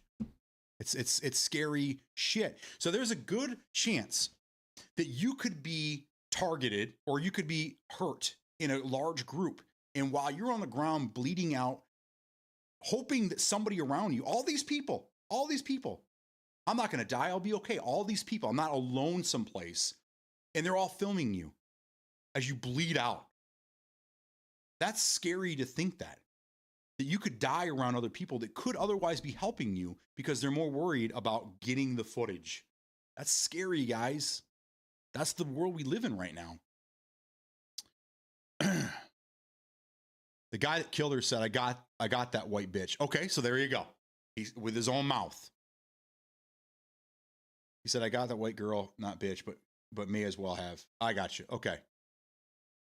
I know now when an incident like this occurs, there will be a million people filming and no one helping. So my default is set on help, not phone. I'm the same way. I hate my fucking phone, man. And the last thing, my wife has to remind me, take pictures, she said it to me several times and she said it again recently. She's like, I'm really upset that that Harley's 7 now and she doesn't have many years left. And every time we're cuddling, you can't just pull your phone out and take a picture of us. Sorry, I hate my fucking phone. I don't use my phone very often, It's the last thing I think of. I'm the guy, Metal. I'm the guy that when I see shit like that, I'm the motherfucker that runs into the situation to help. I'm the guy. I don't care about my fucking phone. I don't want to say I don't care about my family because they do, but I mean, I'm the guy. Don't call me a good Samaritan. I'm just a fucking human that doesn't want to see other humans this happen to other humans. That's who I am. My wife has always told me, she said, you're a protector. That's who you are. And she's right to a certain extent. I will run into a fire, not thinking about my own personal fucking safety. But there's not enough people like that. I'm not trying to pat myself on the back. I'm just saying I am one of those people like you. But we don't have enough of that. We have too many people that are more, they're selfish and entitled, and then I'm going to do what I want when I want. You're not going to tell me any different, and I don't give a shit about you. I only care about me. I got to get mine. I'm going to get mine. Get to the back of the line. That's why you get meta glasses. You can record and help. There you go. That's my recommendation for all of you guys. Get the meta glasses. That way you can do two things at once. You can call for help. You can look up, WebMD, how do I stop bleeding while you're recording? Yes, I understand. I get you. I get you. Same. So many shows and people I've met, very few pictures, kind of a bummer, to be honest, but I'm fine with it. I don't think I'm capable of hating someone enough that I don't really know to want to see him murdered in front of his family. I don't wish harm on anybody. Are there people out there that need to see a fate? Sure. Yeah. There are. But I don't willingly want to see people die. I want to see them punished. I think they deserve to be punished. And sometimes you can't you can't punish someone to figure it out. Some people are just fucking evil. Some people are just evil and there's nothing you can do for them. And do I believe in the death penalty? I don't know. I did, then I didn't, and then I did, then I didn't. I don't know. I'm still out on that. The jury's still out on that. But I think there are people out there that are just evil and there's nothing you can fucking do to help them. What do you do with those people? Do you incarcerate them for the rest of their life? Do you put them down like a rabid dog? People put down dogs because they can't be helped. They have, they're rabid. There's nothing you can do for a rabid dog, right? What are you going to do? You're going to cage them up for the rest of their life? I don't know. I don't know where I stand on the death penalty anymore. Again, I've been on both sides of the fence. I just don't know. The more I see of this world, the more I learn, and the more I see on a daily basis of what's happening in our own backyard, the harder it is for me to come to a conclusion on certain things. Where 20 years ago, I was hell bent I was set in my ways. This is the way it is. But as time goes on and you learn more, you experience more in life, you see more, you see things that happen to friends, family, neighbors, relatives, your opinions and your views change significantly. You're not the same person. None of you should be the same person you were 20 years ago. None of you. None of us. We should all be different people because we're constantly learning. If we are the same people that we were 20 years ago, we're not fucking learning. And that's sad. Because I know people. I say new because I didn't. I know people that are like that. Hell bent in their ways, not willing to look at any other aspect, no other angles, no other viewpoints. That's it. That's all there is to it. And they're just, that's it. But you're never going to grow as a person if you're not willing to learn from other people's mistakes and your own. Research, really read into things, ask people's opinions, have conversations. That's all this guy was trying to do. Charlie Kirk, that's all he was trying to do is have a conversation. I'm sure he was lining his pockets as well, but you can't be mad at a guy for doing something he's good at, making money at the same time, right? He was just trying to have a conversation with people. He thought that he was doing the right thing by initiating conversation for things that he believed in and trying to sway you. And that's fine. That's fine. If you're passionate about something and you have an audience, you probably are going to sway certain people. I don't see anything wrong with what he was doing. Again, I don't agree with a lot of the things that he said, but he has every goddamn right to say what he was saying. There's nothing wrong with what he was saying unless you don't agree with it. But you have to be willing to let other people say what they want to say without you wishing death upon them. And I've seen a lot of people. This is a tough one for me. In the last 24 hours, condone his death. I've seen this from people that I know. Again, Facebook is not a good place to get anything except for to realize how some of your friends and family really think about things. Sad, very sad. You start finding out things about people that you've always had profound respect for, and you start to lose a little bit of that respect. But I don't think there's nobody should be rallying in the streets and thinking this is a good thing. It's not a good thing. This is a bad thing for everybody. For everybody, both sides of the aisle. No one wins in this situation, especially his fucking family, which I feel horribly for. Now, these little girls, I think he had 2 little girls, right? These girls have to grow up. Their dad was a martyr. Too young to really know, too young to really know and understand what's going on. And they're forever going to be known. Their dad is always going to be known as the guy that got shot in the neck for speaking what he believed. And that's just wrong. That's just wrong. I'd rather see people like this die of old age.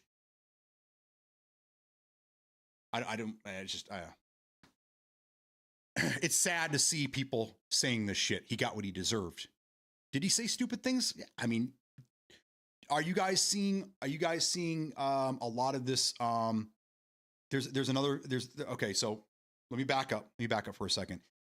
Charlie Kirk said something a couple years ago, and this video is starting to resurface, and a lot of people are using this to say what they're saying about him, and I don't think it's right. But he did say that is along the lines of, we need a few gun-related deaths every year to keep the Second Amendment. And I see a lot of, well, this didn't age very well, or he got what he deserved. And this, I don't agree with what he was saying. I understand why he said it. In his mind, I get what he was saying, but that doesn't mean that what goes around comes around. He shouldn't have happened that way for him. And I don't think people touting that as a good reason for him to get shot. What is wrong, people? What is wrong with you? Do better. I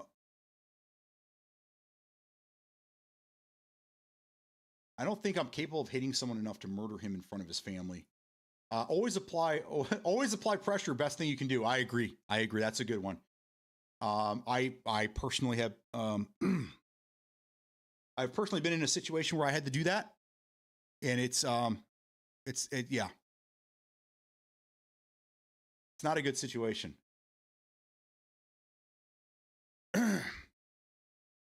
If you fucking knife someone to death, you should be knifed to death. Sorry, not sorry. And you know what? Again, that is your opinion. You have every fucking right to say that, because that's the country we live in. You're right to say whatever. Yeah, I might not agree with that. Other people may not agree with that. I may agree with you. Who knows? I'm not going to tell you. But again, I said earlier, I do believe karma is a thing. I think karma is a thing. And if that's the way he goes, then that's the way he goes. But I just, it's horrible what's happening. If there are clear cut cases and you killed someone, in my world, you got to go. Accountability is not always pretty, but always needed. I agree with that as well. Accountability, responsibility. There's not enough people willing to do that. Even I'm not in the corporate world anymore. I mean, I've kind of detached from that, and I'm loving it. But my wife, I hear a lot of stories from her. There is no accountability anymore in the workforce, in the workplace, even at those levels. Nobody wants to take accountability. Nobody wants to be responsible for their own actions, and it's sad. It's very fucking sad. It seems like we're going backwards, and we got to stop. We got to stop, switch things up, and move forward. We got to. I will never have a problem or hesitate. Some of these other ways, folks don't need to be taken out. The innocent will die, not on my watch. I'll die before that happens, and someone else can film it. I've been instantly deleting those folks, no matter who it is. Oh, you mean like on Facebook and stuff? You know, it's sad.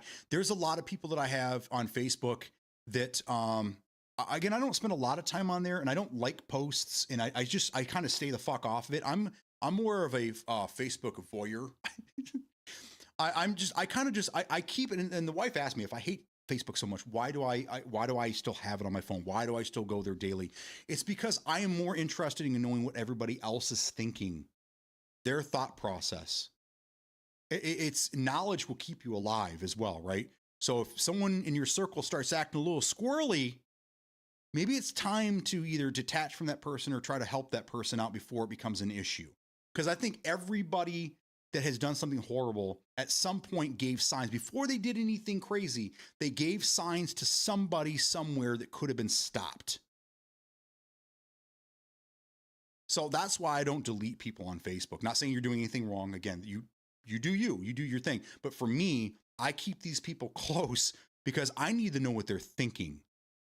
If they start showing signs of something crazy, I need to stay in front of it in case I have said something to piss them off and they're losing their shit. Then I know what to expect at my front fucking door, right? It's just staying in front of it. I believe being proactive and not reactive, something I learned in the sales industry very, very early. You stay proactive. You stay in front of the fires before the fires are under your ass. So that just kind of goes into my adult thinking outside of the corporate world. Always stay in front of these things if you can. The thing I think about is the fact that if people do rally in the streets, this is giving the killer another thing they wanted because it creates public unrest and it leads to more death and violence. Agreed.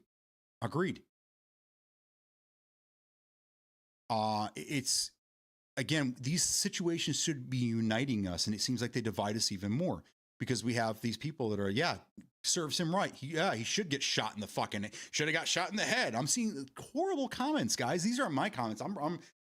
What I read this morning. These are the things that I read. He should have been shot a long time ago. That's horrible. He has a different opinion of you. He doesn't need to die.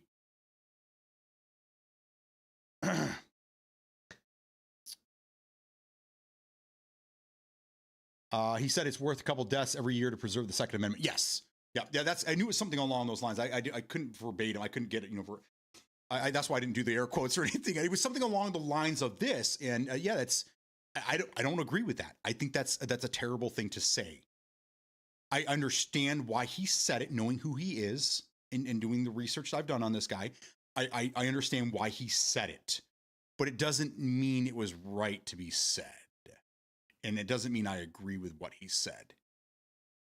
But it doesn't mean that he deserves to die because he said it. Hey there, thanks for doing the live shows, Dave. Absolutely. I've been saying for a long time, I'll never get political.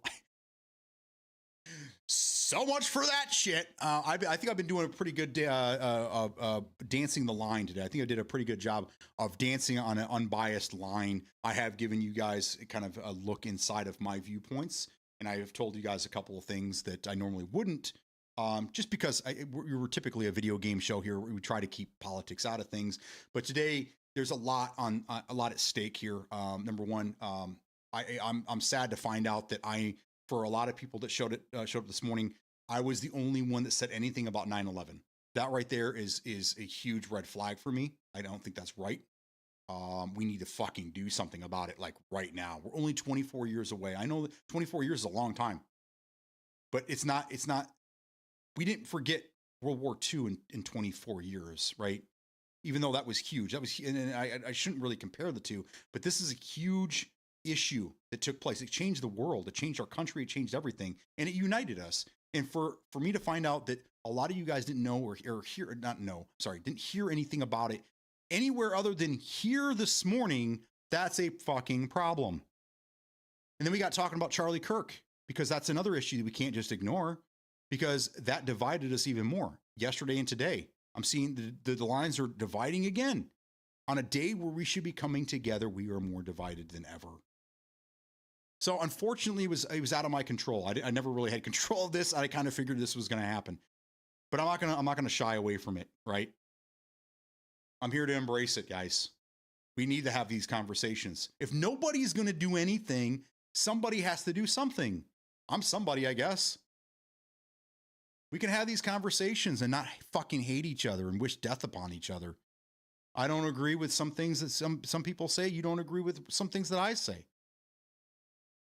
But we shouldn't wish death upon each other, guys. And that's what makes America great, is we can all believe whatever we want to fucking believe. That's freedom. That's what freedom is. But for some guy that, to go spout off and say things that people don't agree with and get shot for it, again, we don't really know. Now, I don't want to muddy the waters here, but I did hear, I did read again that apparently he was switching sides on Israel, and that he made a lot of enemies. Let's put it that way. So we don't know. We don't know if he was shot for something he was saying. We don't know if he was shot for something that he did. We don't know if he was shot just to be a martyr. We don't know anything because we don't have the guy in custody yet, right? Since I started the show, no one knows who the person is, right? Or do we now know? Does anybody know? Is anybody following the story closer than I have? Do we have the shooter? Do we know who the shooter is? Because right now it's all speculation. It's all speculation. We don't know anything other than he was shot and killed. The why, the who, the why, we don't know any of that shit yet, right? So it wasn't the old man they took in custody, right? There was an old guy. I saw a video of an old guy muttering something with glasses on, and he was kind of like knelt over while they were handcuffing him. I don't think that was real. Either it wasn't real or he was suspicious. Exactly. We don't fucking know yet. So it's hard for us all we're doing is making things worse by coming up with, with theories and running with them. It's okay to have a theory, but we can't say truth. And I see too much shit on fucking Facebook where it's truth. Like putting the word truth before a fucking video makes it true. It doesn't. But I see this all truth. No, it's not fucking truth. It's your opinion until it's proven true or false. It was real, but he got let go. Okay, so there you go. And again, Metal Josh, we had a conversation about AI. We've had several. AI is scary because it is changing the dynamic of the conversations we're having in the news. AI is fooling so many fucking people right now. You don't know what's real, and that sucks. It's scary because at some point people are just going to go like, you know what? It doesn't matter. There's AI here. There's AI here. I'm going to believe what I want to believe. And even with the facts put in their face, they're going to say, I saw this video over here. I don't know if it's AI. I don't care. Your video could be AI. I don't know. So we're not going to be able to get truth out there anymore. It's going to be all alternative facts.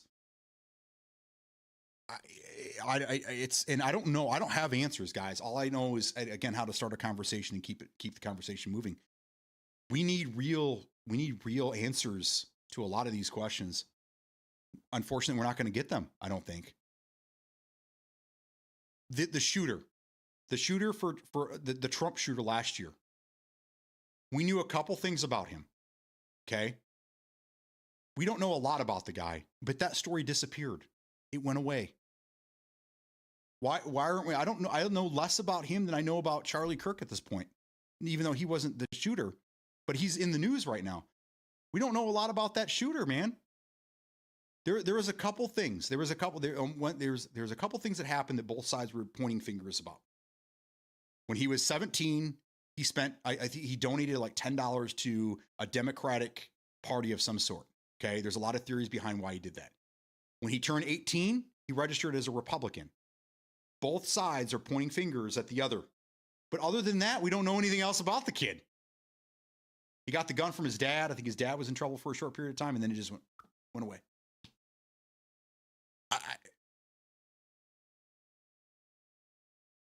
I don't know. So even if we do find this guy, which we're going to, I'm sure that somebody's going to be in trouble for it, whether it's the right person or not. We don't have any footage. We don't have anything, right? So at this point, anybody could come forward and say, I was the shooter. And we'd be like, okay, there he is. But we don't know for sure. And that's the frustrating part. We may never have the answer.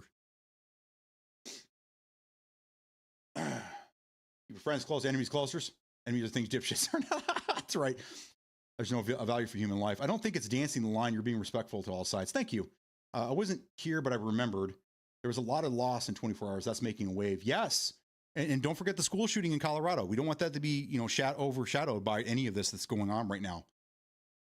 There's a lot. I can't look at the date and I don't think about it. 11:48, still no mention on my launch on the radio or anything about the towers. That's just not right, man. Flag is half mast outside. Okay, so I did see that this morning. I did see a picture with a caption that I thought was moving on. Yes, we can. Communication respect is lost nowadays. I posted a pic of a person of interest 30 minutes ago. Manhunt ongoing. Okay. The first guy they let go. That's where the confusion came from. They took a few suspects. Apparently he's still out there. It was real, but he got let go. 1,000,000,000,000% true on AI. Yes. Nothing on X. Apparently 2 people have been arrested, then released because they were wrong. They found a high-powered rifle in the woods with some footprints and a forearm imprint, according to online. So I'm not sure, how do you get away with a gun in hand and no cameras can see you? Cameras everywhere. This is like a campus, right? The university campus of some sorts. No one's got video of this guy anywhere, or are they just not sharing it with the public? And if you were the shooter, why would you take the gun? Why would you take the gun? You leave the fucking gun behind unless you're going to do it again. But even then you don't, you leave it. If you want to escape, and I'm not trying to give anybody, I'm just rational. Again, I'm just rational thinking here, critical thinking. If you want to disappear, you're not going to do it carrying a fucking rifle. You drop that bitch on where you shot. You're wearing gloves or something so you don't have fingerprints or anything leading back to you. You leave the gun there and you fucking boogie out of town. So how did this guy walk out of there with a rifle in hand and make it to the woods to drop it? I don't know. Too many unknowns, guys. Too many unknowns. Maybe there's answers out there. Maybe again, I don't have the full picture. I don't know if any of us really do. AI is everywhere. We need a school to teach how to spot it. I'll admit it's quite hard. Even after learning, it can be real hard to spot. It can be, especially for older folks that don't really understand this technology. They don't understand this. How can it look so real, right? Because up until now, we needed cartoons. Cartoons were the only thing that you could do, to make, Trump look funny, doing something. But now we have AI that can make it look fucking real. And it's hard to tell the difference. You don't know what's what out there. There are some telltale signs, overly contrasted that almost make it look like a drawing. You'll see that a lot. That's to confuse a lot of the AI that's looking for copyrighted material. But that is one of them. Extra digits on hands, weird things that don't belong, wording that doesn't make any sense. Those are a lot of factors that you can look at. And if it's just crazy, I saw an AI video of Epstein and Trump sitting together with a young girl on Epstein's lap, and then Trump and this young girl kiss, and that's AI. As much as you want it to be real, that's AI. There's just, it's hard to spot. Yes, I agree with you, but there are ways that you can do it. But it's only going to get worse before it gets any better, and which I don't think it will. Pretty soon, we're not going to know what's what or who's who, because AI will have us all so fucking confused. That's scary. It's a scary world we live in, and it's only going to get scarier as we go.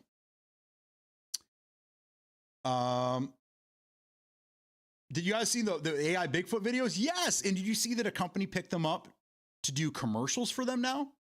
I can't remember the name of that, but I remember seeing, the last time the wife and I were out to dinner, we go to the sports bar called Johnny's Pour House, as in like pour beer, pour house. Anyhow, I love that place. One of our favorites. Anyhow, there was a commercial. We don't ever see commercials because we use streaming services. We don't have commercials anymore. It was a game. It was a sports game of some sort. I was watching it, and then the commercials came on. I'm like, that's the Bigfoot guy. I'm like, good for these people that they got hired to do the Bigfoot videos for a commercial. I mean, that's kind of cool. But yes, I've seen them. They're very well done, aren't they? Bigger caliber rifle for sure. I was hearing that a lot of people are saying that the gun in the Charlie situation was a 308. I don't know guns well enough. I can't tell you. I've only been to the range a handful of times. I've shot a shotgun a couple of times, a couple of rifles, nothing that big, and handguns. But my knowledge of guns is limited. I would need Peak in a situation to tell me. Like, can we get that again? I need Peak on the phone. We'll play the video for him. He could be like, "Yeah, that sounds like a 308 to me." Yeah, Peak would know. Okay, we need some experts on this show. You guys seen I love them. Use A for the lawyers. Exactly. This is exactly why people wonder why I don't listen to facts from one person when I go about something. I always try to get multiple facts from multiple sources. That's the only advice I can give you guys. Don't just take someone's word for it. You got to do your own research. There's too many people that are willing to just roll with the flow. They just, this guy says it's true. This guy says it's true. It must be true. Let's roll with it. They don't do any critical thinking or any research whatsoever. Today is National Patriot Day. Yes, it is. Yes, it is. I love when it gets with a girl and she's got a bigger third leg. What the fuck? Exactly. And if there are videos, if they examine them, they won't be there, at least something suspicious or movement. Apparently it's a college kid. Boy, would that be easy though? If it was a real hit, if it was a real fucking hit, and then you find some kid that you've been grooming for a while to take the fall for you. I mean, we see this kind of shit in movies, and we always say, it's a movie. That shit would never happen. I don't know. There's been AI in movies for 40, 50 years now. And that's kind of coming true. I don't know. I wouldn't rule it out. And people will focus on the apparently. They usually use cameras and whatnot. Just takes time. They want to get it right. They'll find him or someone to blame for it, and we all have to accept it. What I was just saying. Sounds like a hunting rifle to me, so 308 would make sense. Never hunted. Never really. And that's crazy because this is a huge hunting state. Like it's called Deer Widow Deer Widow season for a reason, because October 1st, all the wives get left behind. All the wives, right? Big Al Mac. Big Al Mac goes to deer camp as well, so he knows. They call it Deer Widow season, because it's just all the wives. The wives are the only ones left in town, and me. A million wives and me. That's why the wife won't let me leave the house. Deer Widow season, I'm not allowed to leave the house at all. I have to stay indoors because I could get mauled out there. You never know. It's not safe out there for a husband. Sound like a hunting right. So my kid has a resource for his classwork, Nat Geo Kids. And they have 2 things for 9/11. Was glad to see that at least it's somewhere. Thank God. Free to Escape. How you doing, buddy? Yes. I'm still bewildered. I don't understand. I'm kind of angry that we're this far into the day now. It's 1 o'clock where I'm at, and there's still not much out there about 9/11. Very, very, very, very, very scary and very shitty. That should have been the first thing you heard when you woke up today. It's Patriots Day. Do you remember where you were on 9/11? That's the first thing you should have heard when you woke up this morning. And unfortunately, for most people, it sounds like it was not. I hunted maybe twice, but I've heard the guns my entire life. Wasn't a gun guy until St. Louis recently. I agree. Learned a lot about guns and parts via Tarkov. There you go. You know what? As far as I'm concerned, when we were growing up, Metal, because we're from the same generation, our parents, video games were just a brain rot, right? Same with TV, brain rot. You can't learn anything from video games. If you do, it's just violence. And then they attacked the video games in the early 90s. It was all the music. Who was it? It was Quail. Was it Quail's wife that was putting the war out on media? She's the one that made it so that explicit lyrics. 2 Live Crew, banned in the USA. Remember that shit? Yeah. I almost did a little thing where I was banned in the DMZ. Yeah. Too far away from. Anyhow, video games and movies and in music was, there was a war on that because it wasn't good for your kids and this and that. It was going to create violence, and Mortal Kombat was going to make your kids go to school and kill everybody and this and that. I don't know. We fast forward now. Whenever I learn something, whenever the wife will say something, I was like, oh yeah, I remember that. How'd you know that? Oh, well, in Assassin's Creed back in I'm telling you, video games are educational as well. I mean, some of it's fantasy based on reality, but I mean, Assassin's Creed games, they put so much time and energy into getting things right for the time period and things that were going on. And I mean, I was at Brotherhood where you actually had like a hideout or whatever. You would collect portraits or like art from that time frame. That right there, I didn't really art museums. Who fucking cares about an art museum, right? Whatever. When I started playing that game, dude, and I'm seeing these pictures, these paintings from the 1600s, I was like, this is cool as shit. So then all of a sudden, I was an art aficionado. Now I wanted to see, this is crazy. These paintings have lasted this long, and this is painted by somebody 500 years ago. All of a sudden, it was just like crazy to me. That was just, I didn't give a shit about art beforehand. All of a sudden, this game made me like appreciate it even more, and then I wanted more of it. So then I started going to art museums and taking my kids to art museums so we could see these things. We can, But I learned a lot of stuff from video games, man. I don't know. I think they're educational to some degree. Call of Duty. You guys learned a lot of stuff from Call of Duty, the guns of the period, the times of the things that were happening. They opened your eyes to things that were happening. It was, in a video game, it was educational to a certain. It was entertainment, but it was also educational. So I don't laugh at that Tarkov comment you made there. I actually embrace that, and I'm just saying, no, I'm with you, man. I've learned a lot from games as well, not just about guns, but about just time periods and things that happen.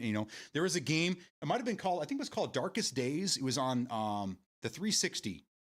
I don't know if you guys, it was a very obscure game, but what it was is you were like a time traveler and you went back and you relived all these different events. The Alamo, Pompeii was where the volcano erupted and it just basically erupted over an entire city. Pompeii, I think, is what it was. Like you went back in time and they got it as accurate as they could. But I learned a lot of historical things from that game. That was incredible, incredible. But I wouldn't get all your history, and you're not going to learn everything from video games. I'm just saying that I have learned things from games as well. Same generation, you old fucks. Rowdy Joe, the other retired guy in the room. Let's go. And Rowdy, just so you know, I've ridden more in the last 3 days than I have in the last 3 years. It's good to be back on the bike again, brother. Didn't the dude who tried to shoot Trump have stuff written on the bullets, or did that turn out to be fake? Never dug into that one. I think he did, but I think it was bullets that weren't used. But I mean, that's been in movies. I got a bullet with a name on it. I mean, we saw it in movies where they did that kind of shit. So I don't know. I don't know. Maybe he got that from that or something like that. I don't know. Yeah, see, that's the thing, Mark. That shooter, we didn't hear a whole lot about. We got a little bit of information, and they gave us just enough that we can argue amongst each other about what side of the aisle he was on. Basically, was he a Republican? Was he a liberal? Was he a Democrat? Was he a MAGA? We don't know any. We don't really know other than a couple different things about this guy, and hardly enough to make a decision on. We don't know. But yeah, we didn't hear a whole lot about that guy, and then he just kind of disappeared. Just no one cares anymore. I've never had guns as a kid. My parents didn't like hunting or guns. Same here. Learned all I know as an adult. Bought my first at 21, and as an adult, we had interest in hunting, but never really went. Have a hunt plan with my brother for this year. First for the both of us. Well, that's cool. Enjoy. Have fun. I'm never really around guns. One of the reasons I want to go into the military because I did want to learn and but I got my first gun when I was old, guys. I want to say I was 20. No, 30. I was in my 30s when I got my first gun. Never really needed one. And then things started getting a little wild around here. And we started thinking about it. And we started taking rides. The wife and I were taking rides. And we started seeing some things that made us a little uneasy. So it was time for us to carry something with us. And now I carry all the time. Never had to use it, thank God, and I hope that I never do. But again, one of my biggest sayings that you guys hear all the time is better to have it and not need it than need it and not have it. And I'm a true believer in that statement as well. I wish I never have to pull my gun on anybody or ever have to pull the trigger on anything other than a target. But knowing that I have it makes me feel a little bit better going through the day. You know what I mean? I know a guild master that became a district manager and wrote a book. With the United Healthcare guy who got shot. Oh, Luigi? Are you talking about the Luigi guy? Yeah. He probably did too. I don't know. Talking about Time Splitters? Oh my God. One of my favorite franchises I wish would come back. They tried to. We were going to get a Time Splitters 4 during the PS3 era, and it didn't happen. Either way. I'm a video game historian as well, just so you guys, just so you guys know. Hell yeah! 9-point bullet with a name. There you go, Metal. I'm sure. Believe he went to school too, but running a guide gave him hands-on. That's right. I remembered what was written on them.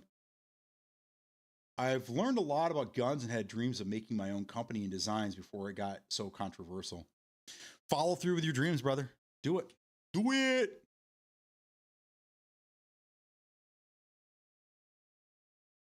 Don't cheddar bob yourself. Deny and delay.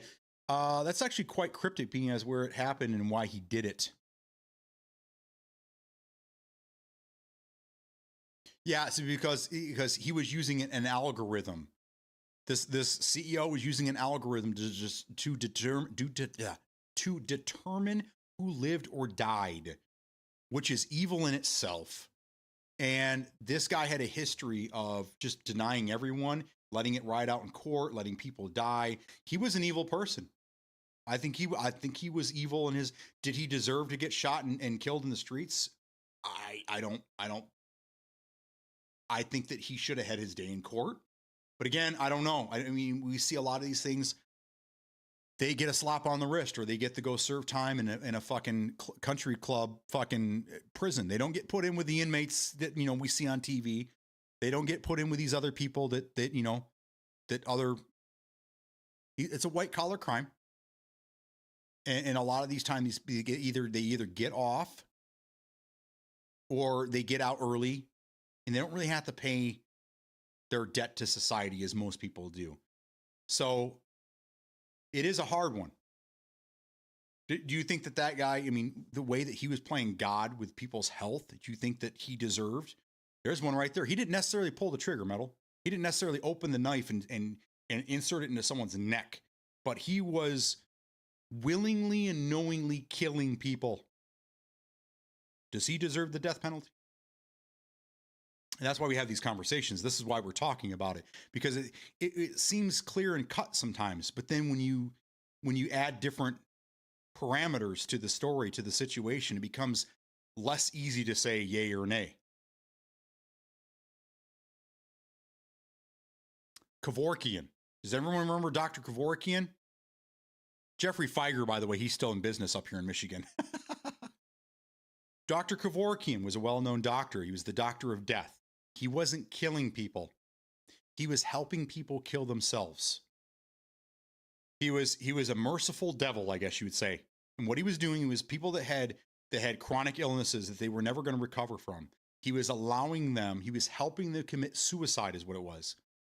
He considered it compassion for people that were going to die, and they were going to die a horrible death. I personally know two people very close to me that died of cancer. And the first person, it was very traumatic. It was very hard. And he stuck it out to the fucking end. He's a fucking trooper. People that aren't brave and don't want to face death like that, they were given an option. And he got in trouble for it. And I don't know if you guys remember, Jeffrey Feiger was his legal rep. And I think he was, I don't know if, I can't remember if he was acquitted. Does anybody remember the story? I just remember it happened.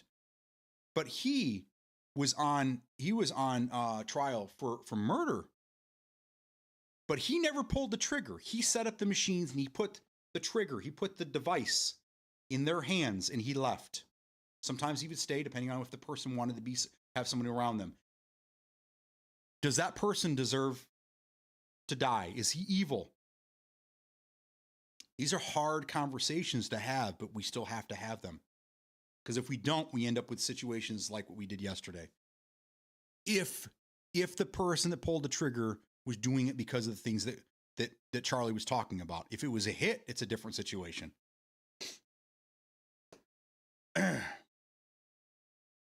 Not Luigi, the more recent one. Oh, are you talking about? Okay, so I just heard about this morning. If it's the wife, the husband and wife and the dog, are you talking about that one in Wisconsin? Was that right? Is that what we're talking about? Where everyone was killed, where the husband, wife, and the dog were all killed? Is that? I don't know enough about this one, so I'm in the dark on this. I only saw something briefly this morning talking about it, but I don't have the full story. I didn't have time to before I went live. I didn't have time to really look into it. I wish I would have. Or was it? I thought it was the football healthcare dude more recently. I mean, when we don't have accountability at the highest level, sometimes we take matters into our own hands and do what the government couldn't or supposed to do. Yes, and we see that again depicted in a lot of movies and TV. Is like, yes, we can right now turn this guy in, and he'll fall through the cracks of the system, or he'll get paid off, or his money will talk, and he'll get easy time, and he'll be out doing it again, and whatever. And sometimes in the movies and the TV show, they decide that they're just going to take action in their own hands, and they put him down. We've seen that as well. So it's hard because, again, like you're saying, Metal Josh, accountability. The people that have money in this world don't answer to the same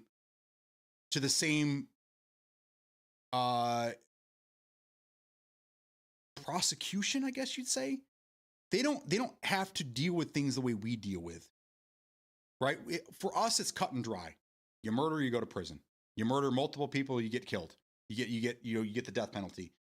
For the people that have the money and have the say in what happens in this world, when they get caught, it's not the same. It's not the same. They answer to different people than we do. We're not on the same level. Don't ever tell yourself we're on the same fucking level. Most of us know that. So that's why I laughed a lot. And again, I'm not on either side here.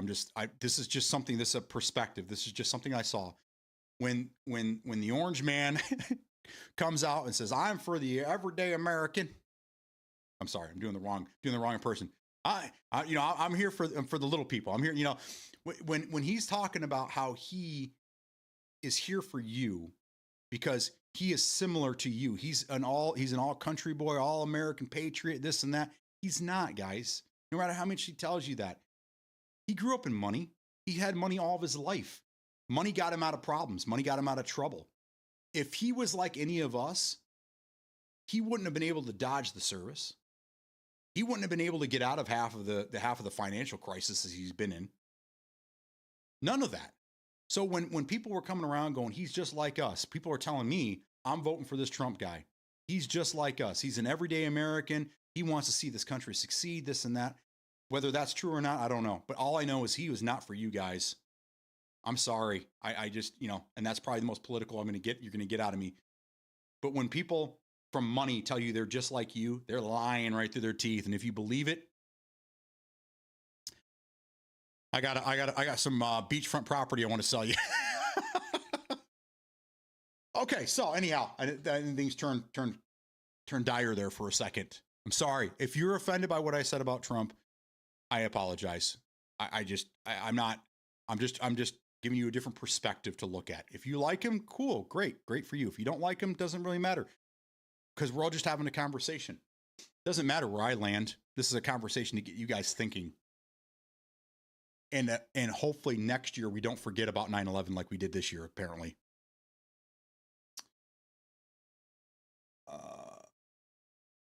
In my world, he deserves exactly what he dished out. Death. Play with death, you die. That should be the message.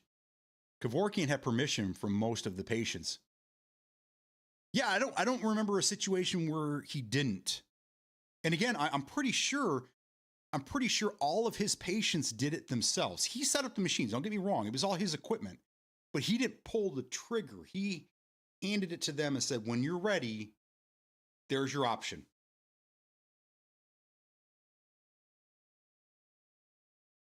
If you sign a contract stating you want to go, we should embrace that, in my opinion. But most have parameters and standards. Evil is evil to define and recognize. If you can keep your soul pure, empty vessels make the most noise. Now, this was an ex-football player and went to a corporate building and opened fire. Oh, I remember this guy. So this is the guy in the very first early hours. He was immediately he was an Arabic man, right? That's how it was all painted all over the place. It was an Arabic man walking into buildings with was it an M4 or M16 or I don't know, whatever it was. It was an AR. It was a rifle. Whatever, guys, whatever you want to. I'm not here for specifics here. But he was immediately painted as a terrorist, right? Which, I mean, he was in a way because, I mean, a homegrown terrorist, but he was painted differently. And then you find out later, you get more of the story and you're like, okay, got it. He was the one that had the traumatic brain injuries, right? And he wasn't getting the help that he needed. And he jumped off the deep end. Is that the story behind that one? I don't remember enough about this one either, but I do remember that. The pictures of him walking cool and calmly into the building like there was no care in the world with a gun in his hand, knowing what he was about to do. Yeah, that guy was out of his mind. He didn't know what he was. I don't think he knew what he was doing, or if he did, he was, okay with it. Brith Gossip. Hello. How am I?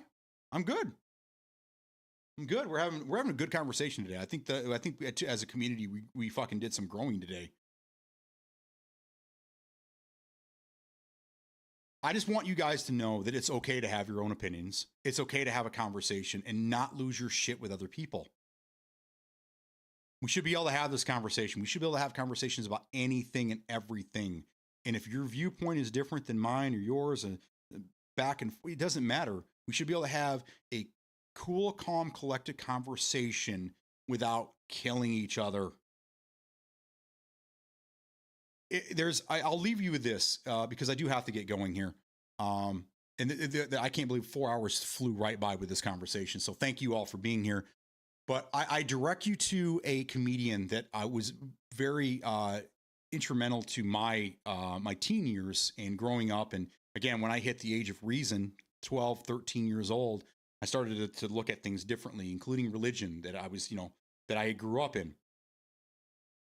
There's a comedian that I held dear to my heart until his passing. Luckily, I was able to see him a few months before he passed in Vegas. Great time. Great time.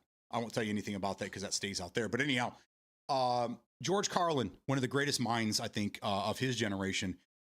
He had a great way of not only being hilarious because he was a comic, but making you think, getting you to think outside of the box. And I knew people that from, again, both sides, right or left, right, whatever, that liked him, that really did like what he had to say. We need to get back to that. We need to get back to that. Well, he said something mean about Trump, so I hate this guy. I just said something not very nice about Trump. Do you guys hate me now too? Anyhow, go look at some of his whole career is amazing, but go look at some of the stuff from the early 2000s up until his death. And what was it, 2011, 2012? It was a lot of political shit in there, but at the end of the day, it's a big fucking club and you're not in it. Doesn't matter what side of the aisle you agree with. At the end of the day, there is a party going on upstairs that none of us are privy to. And we need to work together instead of dividing if we're ever going to have a chance to do anything about these guys up top. So I invite you guys. I invite you to go out there, YouTube, whatever. If you have, there's DVDs out there, there's VHS. He's all over the place if you look in the right places. But go watch some of his stand-up. I have a bunch of them that I've saved. I might even just throw them up on YouTube later if I can't find them myself for you guys. But go back and look at what he has to say, because he wasn't left or right. He was anti-establishment. That's what he was. He was probably the last hippie. The last real hippie of his generation. He was anti-establishment. And he loved everybody. He really did. So there you go. He was awesome. Yeah, back to work, everyone. Have a good day and be a good human. There you go. Metal Josh, thank you so much. I'm going to end it right here as well. Guys, this was a very eye-opening stream for me. I appreciate you guys all being here. Thank you so much. Never forget, guys. Never forget. There's no, it pisses me off knowing that you guys, I was the first person that you heard it from and probably still hearing it from me. That's sad. That's not the way it should be. I want to give you something cheesy like, don't forget to love you and yourselves and each other and this and that, but I'm not going to. I'm just going to say, never forget. I hope you all have a great day and I'll see you in the morning. Love you all. Peace out.